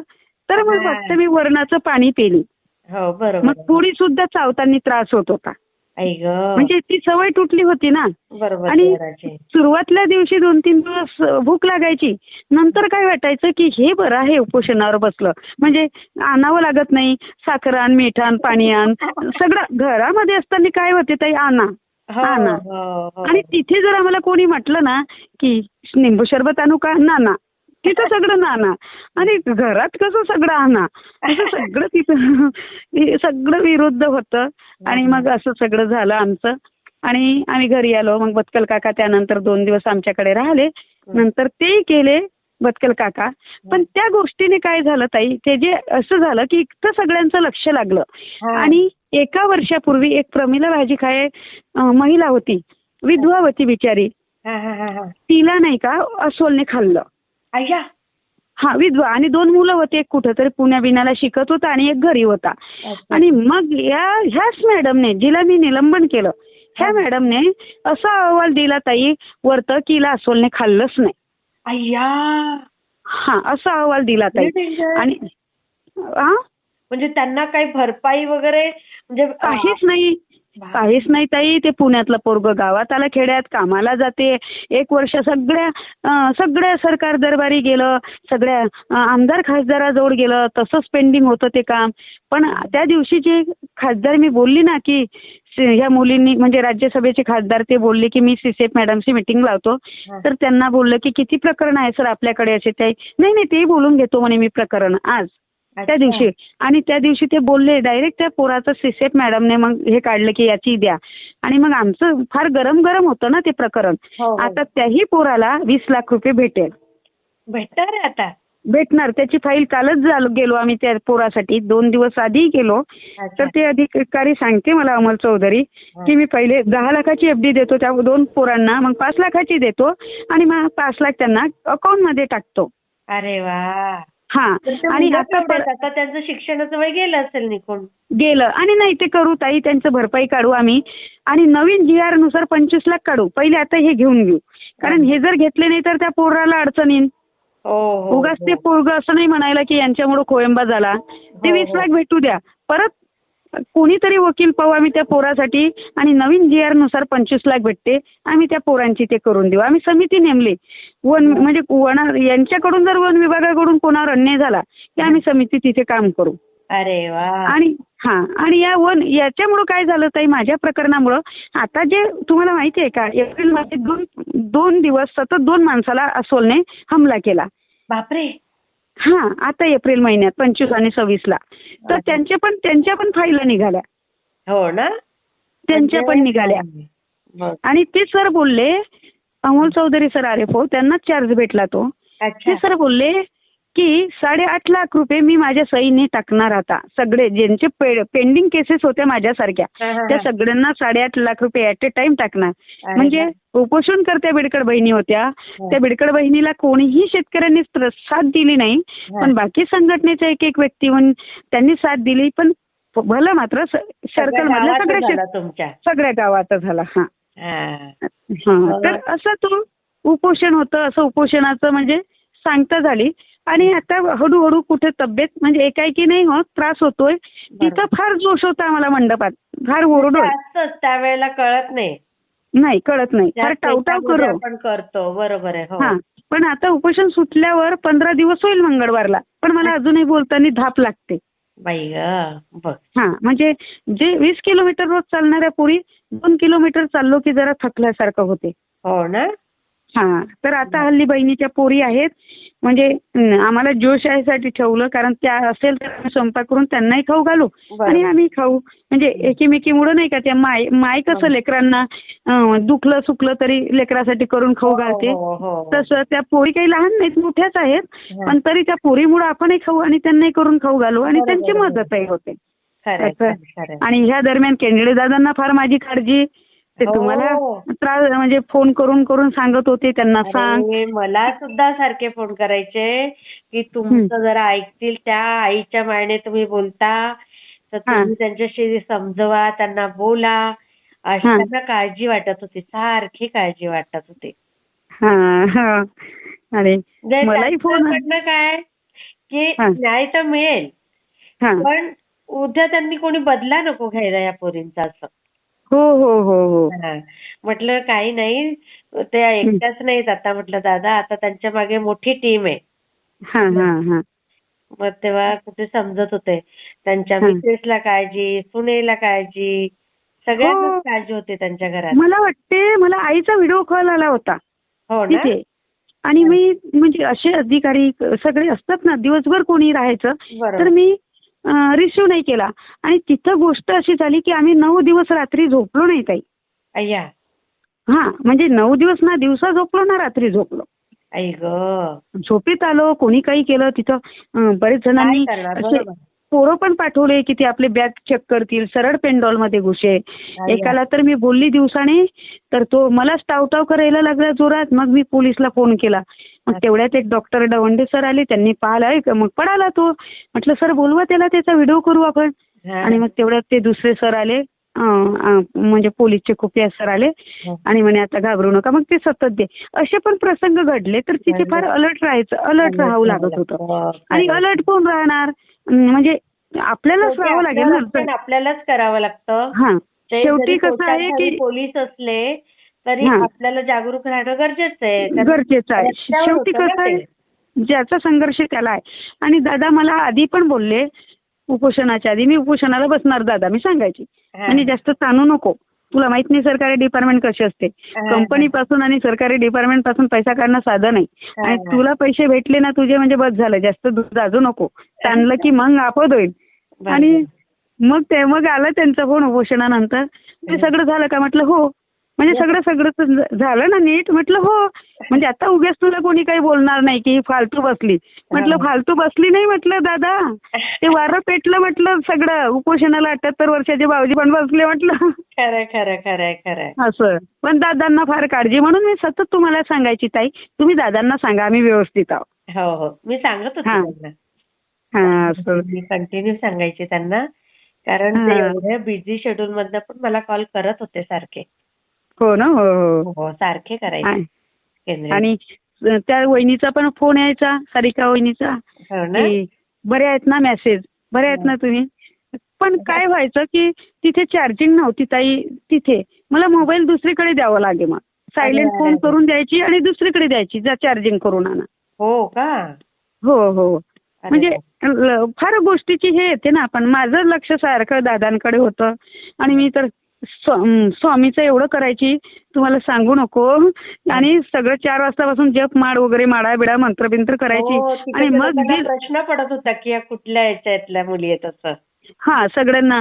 आणि मग ते एक नर्स आली, ती ब्लड वगैरे घ्यायची, तर त्यांना काय वाटलं, माझ्या हातामध्ये धागे दिसले. ते हनुमानजीला मी ज्या धाग्यामध्ये ओवून न्यायची ना हार, तो दुसऱ्या दिवशी काढून तो धागा माझ्या हाताला बांधायची मी. अच्छा. हो का. खूप दिवस हनुमानजीला मी हार नेले, म्हणजे 45च्या वर दिवस, नाही का, असं. हो का. तर मग तो धागा बांधून माझ्या हाताला ते पांढरे धागे होते. मग त्यांना ती इंट्रेगेट वगैरे लावताना त्रास व्हायचा ना त्यांना. मग ते म्हणे कापू का, आणि मी म्हटलं कापा. म्हणजे आमचं देवधर्म आमच्या जवळ, पण असं नाही व्हायला पाहिजे की म्हणजे तुम्हाला अडचण व्हावं. मग त्या मॅडम बोलल्या की, म्हणजे लक्षात आलं की पांढरे धागे दिसते, त्या बुद्धिस्ट असेल. मग त्या डॉक्टर लोकांची त्या बुद्धिस्ट असेल का, त्या आदिवासी असेल का, मग कोणी म्हणे पाटील असेल, कोणी म्हणे काही. मग त्यांना दुरून मग कळलं की ह्या माडी समाजच्या पोरी आहे. आणि त्या बोलल्या, विचारायच्या मला, कोणी तुम्ही बुद्धिस्ट आहे का, मी म्हणू हो. कोणी जर म्हटलं की तुम्ही कोण्या जातीच्या आहे, म्हणून मानव जातीच्या. म्हणे नाही, तुमची जात कोणती, तर मग स्त्री जात. अरे तिथे जात उपोषणाला बसलीच नव्हती. खरं, कुठली जात असं. नव्हती बसलेली तिथे. अगदी तिथं जात उपोषणाला मग आम्ही पण फार करायचो की जातच का विचारता बाबा, ज्या जातीच्या बसल्या त्या सगळ्यांच्या पोरी आहोत आम्ही. अगदी बरोबर आहे. खरं आहे. हा असं झालं होतं तिथे. खूप छान, खूप छान. आणि ते जे सगळे आंबेडकरी विचारांचे होते, म्हणजे माझे जरी माडी समाजचे काही लोक होते हो, पण हो. ते आंबेडकरी विचाराचे होते. आणि त्यातले मला एक काका बोलले, म्हणे पहा तू जास्त देवधर्म करताना देव म्हणजे दिवा लावायच्या टाइमला घरी पोहोचलीच पाहिजे हनुमानजीराला. असं आज तुझ्यासोबत देवधर्म मला कोणी आहे का? खरंय. दिसते का कोणी? ते पोथ्या पारायणातच गुंग आहे ते, त्यांना वेळ नाही येत. कोणाचा अन्याय झाला त्याला न्याय मिळवून देण्यासाठी ते मंदिरालाच दान करते, ते तुला देतील का कोणी, असे बोलले. म्हणजे मला फार, मी म्हटलं म्हणून त्या लोकांना माहित होऊ नये म्हणून आम्ही माड बीड सगळं लपून ठेवू. म्हणजे करू आम्ही, पण ती यायच्या आधी सगळं उरकून टाकू, म्हणजे उगाच त्यांचंही मन नाही दुखायला पाहिजे ना. आणि ग्रुपवर पण मी अशी टाकत गेली ना माझ्या न्यूज ताई, तर ग्रुपवर पण मला काढून घेतलं. हो का? हे असं नाही घडायला पाहिजे, असं नाही फक्त स्वामीचं. मी बोलली की स्वामी बघा त्या मुलींची काय म्हणजे आहे काय, पहा ना त्यांची परिस्थिती काय आहे. तर एक बोलले की काढून टाका, दुसरे बोलले पोरगा की नाही तरी मला पर्सनल मेसेज करून हे करते वगैरे असं. म्हणजे मग मी त्या ग्रुपमधून निघून गेली, स्वतः 2-4 ग्रुपमधून निघाली. परत मग तुम्ही मला त्या ग्रुपमध्ये जॉईन केलं. हो, ते आपल्या स्वामी आमच्या ह्याच्यात ते त्या दादांना माहित नव्हतं नक्की काय ते, त्यांच्याकडे सूचन झालं ते आपले कोणते दादा ते. आणि कसं असते बघा ताई, देव पण तुम्ही किती देवधार्मिक बना, देव युद्धापासून भागला नाही कधी. कृष्ण जरी शस्त्र होता नाही पण उपस्थित होता महाभारताच्या युद्धामध्ये. देवा धर्मालाही करावं लागलं हे युद्ध. तुम्ही नुसतं पोथ्या पारायणाने देवापाशी बसल्याने तुमचं नशीब प्रारब्ध बदलणार नाही, कर्म करावं लागणार. कर्म केल्याशिवाय तर काहीच नाही. काही नाही. आणि मग कर्म असो तुम्हाला ते करणंच आहे, थोडंसं झगडणं आहे प्रत्येकाला करणे. आणि तुम्हाला ते पण करावं लागते, हे पण करावं लागते. आता मला जर एखाद्या डॉक्टरने म्हटलं असतं की नाही मी देव घेऊन बसतो, माझं शुगर कोणी चेक केलं असतं तिथे, बीपी कोणी चेक केलं असतं नाही का? किंवा ते पोलिसांनी म्हटलं असतं नाही माझा स्वामीचा वेळ झाला, मी नाही जाणार बाबा तिथे पेंडॉलमध्ये, तिथे निगेटिव्ह एनर्जी आहे, मी नाही अशा गोष्टी तिथे. असं नसते, प्रत्येक गोष्ट इम्पॉर्टन्स आहे. सीमेवरचे जवान सीमेवर लढतात, प्रत्येक गोष्टीला महत्व दिलं पाहिजे. तुमचं देव आहे, धर्म आहे, हे तुमच्या पुरतं सीमित ठेवा. पण बाहेर जर कुणावर अन्याय होत असेल तर तिथे तुटून पडा, नाहीतर उद्या तुम्हाला वाचवायला कोणी येणार नाही. अगदी बरोबर आहे, खरंय. आणि आता आम्ही फार सकसन्न खाल्लेलो आहोत, जैविक खातो. आमची 9 दिवस तिथे आम्ही आहोत, अजून मजबूत आहोत. म्हणजे लोक विचार करते यांचे चेहरे का हे दिसत नाही, कोमेजलेले दिसत नाही, ह्या चालते कशा, असं तसं. पण हे जे आता नुसतं पाव बिस्किट खाणारे लेकरं आहेत, हे अशी परिस्थिती काढू शकते का? हे कुणाला न्याय देऊ शकते का? नाही, अगदी बरोबर आहे. तर आम्ही करतो ना, मी पण स्वतः देवधर्म खूप करते ताई. हनुमानजीची पूजा करतो. पण आम्ही कुठलीही गोष्ट निगेटिव्ह घेत नाही. एक दादा तर मला बोलले, सतत फोन करायचा 2 दिवस माझं स्टेटस पाहून, आणि मी त्यांचा फोन उचलला नाही. आणि मग आला, शेवटपर्यंत साथ देऊन गेला तो. अगदी इंग्लिश टू इंग्लिश बोलायचा, मुजरा करायचा अधिकाऱ्यांशी. तो येता आल्या काय बोलला मला की असं कसं झालं ताई की तुम्ही सत्कार पुरस्कार घेता घेता उपोषणाला बसायची वेळ आली. मग मी बोलली त्या दादाला की तुम्ही जसे नुसतं लग्न कार्य प्रसंगात जाता, वाढदिवसाला जाता ना, आणि मग एखाद्या वेळेस मरणामध्ये जाता, तसं आलं म्हटलं माझ्यावर. असं सगळं झालं. आणि अगदीच सगळ्यांच्या आशीर्वादाने त्या एकट्या महाराष्ट्राचं लक्ष लागून होतं, कलेक्टर साहेबांचं लक्ष लागून होतं, JDA 5 जिल्ह्याचे कृषी साहेब होते त्यांना निलंबित केलं, पण त्यांना अर्धा पगार चालू राहणार आहे. हो ताई, अर्धा पगार चालू राहतो, त्यांच्यावर अन्याय नाही होत. असं आहे का? हो, अर्धा पगार चालू राहतो. मी तुम्हाला परत घेतील का मग त्यांना ड्युटीवर? असं बघा, त्यांचं सेक्शन 8 मधून त्यांची हे झालेली आहेत, म्हणजे चार्जशीट आहेत. तर त्याच्यामधून 2 कारवाया होते, एक तर ते बडतर्फ होते, नाहीतर सस्पेंड होते. पण आता त्यांची चौकशी होईल, ते चौकशी जर त्या लेवलची असेल, बडतर्फ लेवलची, तर ते बडतर्फ होऊ शकते. अच्छा. पण त्याच्यामध्ये साफ लिहिलेलं आहे की तुम्हाला मुख्यालय राहावं लागेल, रोज साईन करावं लागेल, तुम्हाला त्या दरम्यान कुठला धंदा करता येणार नाही. म्हणजे काही धंदे वगैरेही करू शकतात ना ते, असं बरंच आहे करण्याला असं. हा रोज मुख्यालय यावं लागेल असं सगळं साफ आहे. आता मी जर कुठे गेली, मी जर त्यांच्या विरोधात गेली की मला ह्या न्याय फक्त पाहिजे नाही, यांनी एवढं एवढं केलं आणि खूप सारं आहे, तर ते होऊ शकते बडतर्फही होईल. पण माझ्या मनामध्ये जर आलं की नको, जे केलं ते भरपूर झालं, त्यांनाही पोट आहे, त्यांनाही लेकरं आहेत आणि एक मोका द्यावा, तर ते नाही होणार. पण माझ्या मनामध्ये जर असं येऊ शकलं की नाही बाबा, यांनी एका मोड फार त्रास दिले का, जाऊ दे, हे कोशिश करून पाहू, तर काही होऊ शकते. बरोबर. पण तुमचा हा खर्च मिळायला पाहिजे. ताई मी बघा, स्वामी सोडणार का ताई? आता स्वामी, तुम्हाला सांगतो, स्वामीचे किती अनुभव आहेत आपल्याला. प्रदीप दादा काय बोलले की आज स्वामीचा दिवस आहे मंगळवार ताई, त्या दिवशी आपलं उपोषण सुटलं आहे ना त्या दिवशी. आणि स्वामी सोडणार का ताई? माझा खर्च मला देणार नाही का बरं? कसा तरी दे. हा, आणि स्वामी मला ते पण काढून घेणार, म्हणजे ते पण सांगणार चल लढ तू, लढ. ते पण म्हणजे मंगलाला काय वाटलं की उपोषणाला बसावं नाही लागलं पाहिजे, 2 पोरी रोडवर बसतील, कोणी चांगलं म्हणतील, कोणी वाईट म्हणतील, नाही का. आणि ती पारायण करणार होती माहितीये का. त्यासाठी ती पारायण करणार होती. एक दिवस वाचला सगळं आणि दुसऱ्या दिवशी पिरियडच आला तिचा. अरे हा, मग मंगलाला बोलली की तू असं होऊ देऊ नको, अशी देवाला म्हणजे हे करणारी कोण बाबा, आदेश देणारी. बरोबर बरोबर. उपोषणाला बसू देऊ नको, देव तेच करेल जे योग्य आहे. जर उपोषणाला नाही बसली तर तुला एकटीला न्याय भेटेल, तुला एकटीचा त्रास वाचेल. पण जर तिथं आपण बसू तर किती जणांना फायदा होईल. अगदी अगदी खरं. हा, तर मग देव तो फायदा करून लोकांचं कल्याण झालं, त्यामुळे कल्याण झालं. हा, तुमच्या गावातल्या सगळ्यांना मिळेल ते. माझ्या गावातलेच नाही, माझ्या आजूबाजूचे सगळे, माझ्या पूर्ण तालुक्याला. बापरे. माझ्या पूर्ण तालुक्यामध्ये खूप गाव आहेत ना ताई. आणि इतकंच नाही तर मला रत्नागिरी, कोकणचे बरेच लोक माझ्याशी जुळले, मुंबईचे. त्यांनी त्यांच्या जिल्हाधिकारी कार्यालयामध्ये हे दिलं, अर्ज दिले ताई आमच्यासाठी. अच्छा. हा, बरेच जणांनी दिले. आणि म्हणजे एकंदरीत सांगायचं असं की अख्ख्या महाराष्ट्राचे आपल्याला आशीर्वाद होते. म्हणजे महाराष्ट्राने आम्हा दोघी बहिणीला असं सोडलं नाही वाऱ्यावर. सोडलं नाही, खरंय. हा, स्वामीचे होते, स्वामी सेवकरांचे होते, दादांचं लक्ष होतं, केंद्रे दादांचं, प्रदीप दादाचं लक्ष होतं, बोलून गेले. तुमचंही होतं ताई, तुमचं तर सतत होतं. माझी तर गोष्ट वेगळी आहे, मी काय त्यांच्यासारखी मान नाहीये, पण कसं मला तर काळजी वाटतच होती. हा, सतत होत होती. एखाद्या आईला वाटते तशीच काळजी वाटत होते ना मला. हो, खरं आहे ताई. आणि फक्त याच्यामध्ये जर कोणी म्हणजे कोणाला जर त्रास नसेल काही, तर माझे नातेवाईक, म्हणजे काही घेणं देणं नव्हतं. नाही, काही घेणं देणं नाही. माझ्या सख्या बहिणींना काही घेणं देणं नाही. हा, माझ्या म्हणजे बरेच जे नातेवाईक आहे, उलट त्यांचे असे कमेंट होते की आता इलेक्शनची एखादी तिकीट मागून घ्यावं येणं.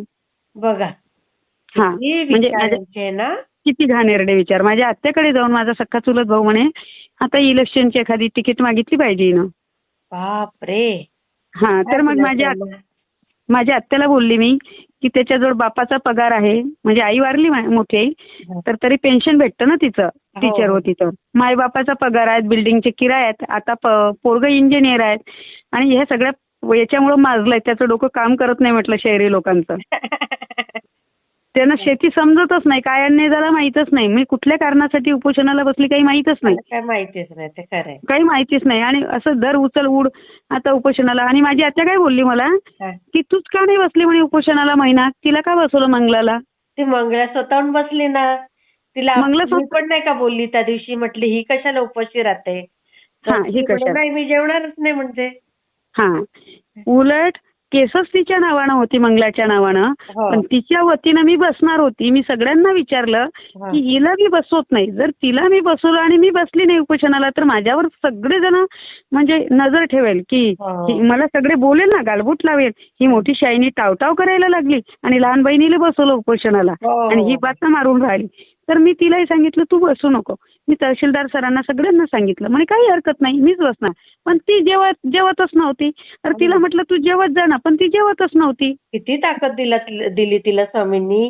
तू तिची किती काळजी करत होती, किती सहन नाही करू शकणार, ती नाजूक आहे, तिचा असं होऊन जातं तब्येतीचं, तू किती तिची काळजी करायची ग. तिला झोप येत नाही ताई, ती झोपली नाही, तिचं इंट्रागेट जायचं नाही, तिच्या नव्हेन्स कोलॅप्स झाल्या. अरे तिला बापरे. 4 वेळा इंट्रागेट टोचावं लागे, मग ती ओरडे, तिचं ब्लड सांडे खूप. आई ग. हा, मग ती खूप रडे ना ताई, तिला त्रास होते ना. माझं लवकर होते म्हणून होतं. आणि त्यात माझी आत्या अशी बोलली. मग मी माझ्या आत्याला बोलली सरळ, तू का अशी जाई कुकड्यासारखी बोलते? म्हणजे मी कोण काय दुश्मन आहे का तुमची? मीच बसती म्हणजे माझ्या नावावर आहे का म्हटलं ते सगळं? तिच्या नावावर होतं, तिच्यासाठी मी बसणार होती. मग मंगलाई म्हणे की तुम्ही का असे म्हणजे आमच्यात झगडे लावता? बरोबर आहे. हा, ती बोलली की तू का झगडे लावतं म्हणे. नाही, मी अशी नाही करत, मी सहज बोलते. म्हणजे एकीकडे बघा, न्याय किती जणाला भेटतो तो भाग वेगळा आहे. हो. ते नाव घेतील नाही, पण एकीकडे ज्यांना काही घेणं देणंच नाही त्यांच्या इतक्या म्हणजे बिनकामाच्या कुटाडण्या चालू असते. आणि मग कुणाकुणाशी काय बोलावं, त्याच्यापेक्षा जे होते ते पा तुका म्हणे उभे राहा आणि आपलंच काम आपण करायचं, बाकी सगळं कृष्णार्पण करून द्यायचं. पाहत बसते. किती छान ग. शेअर करते. होत आहे. आणि किती स्वामींनी तुला न्याय मिळवून दिला.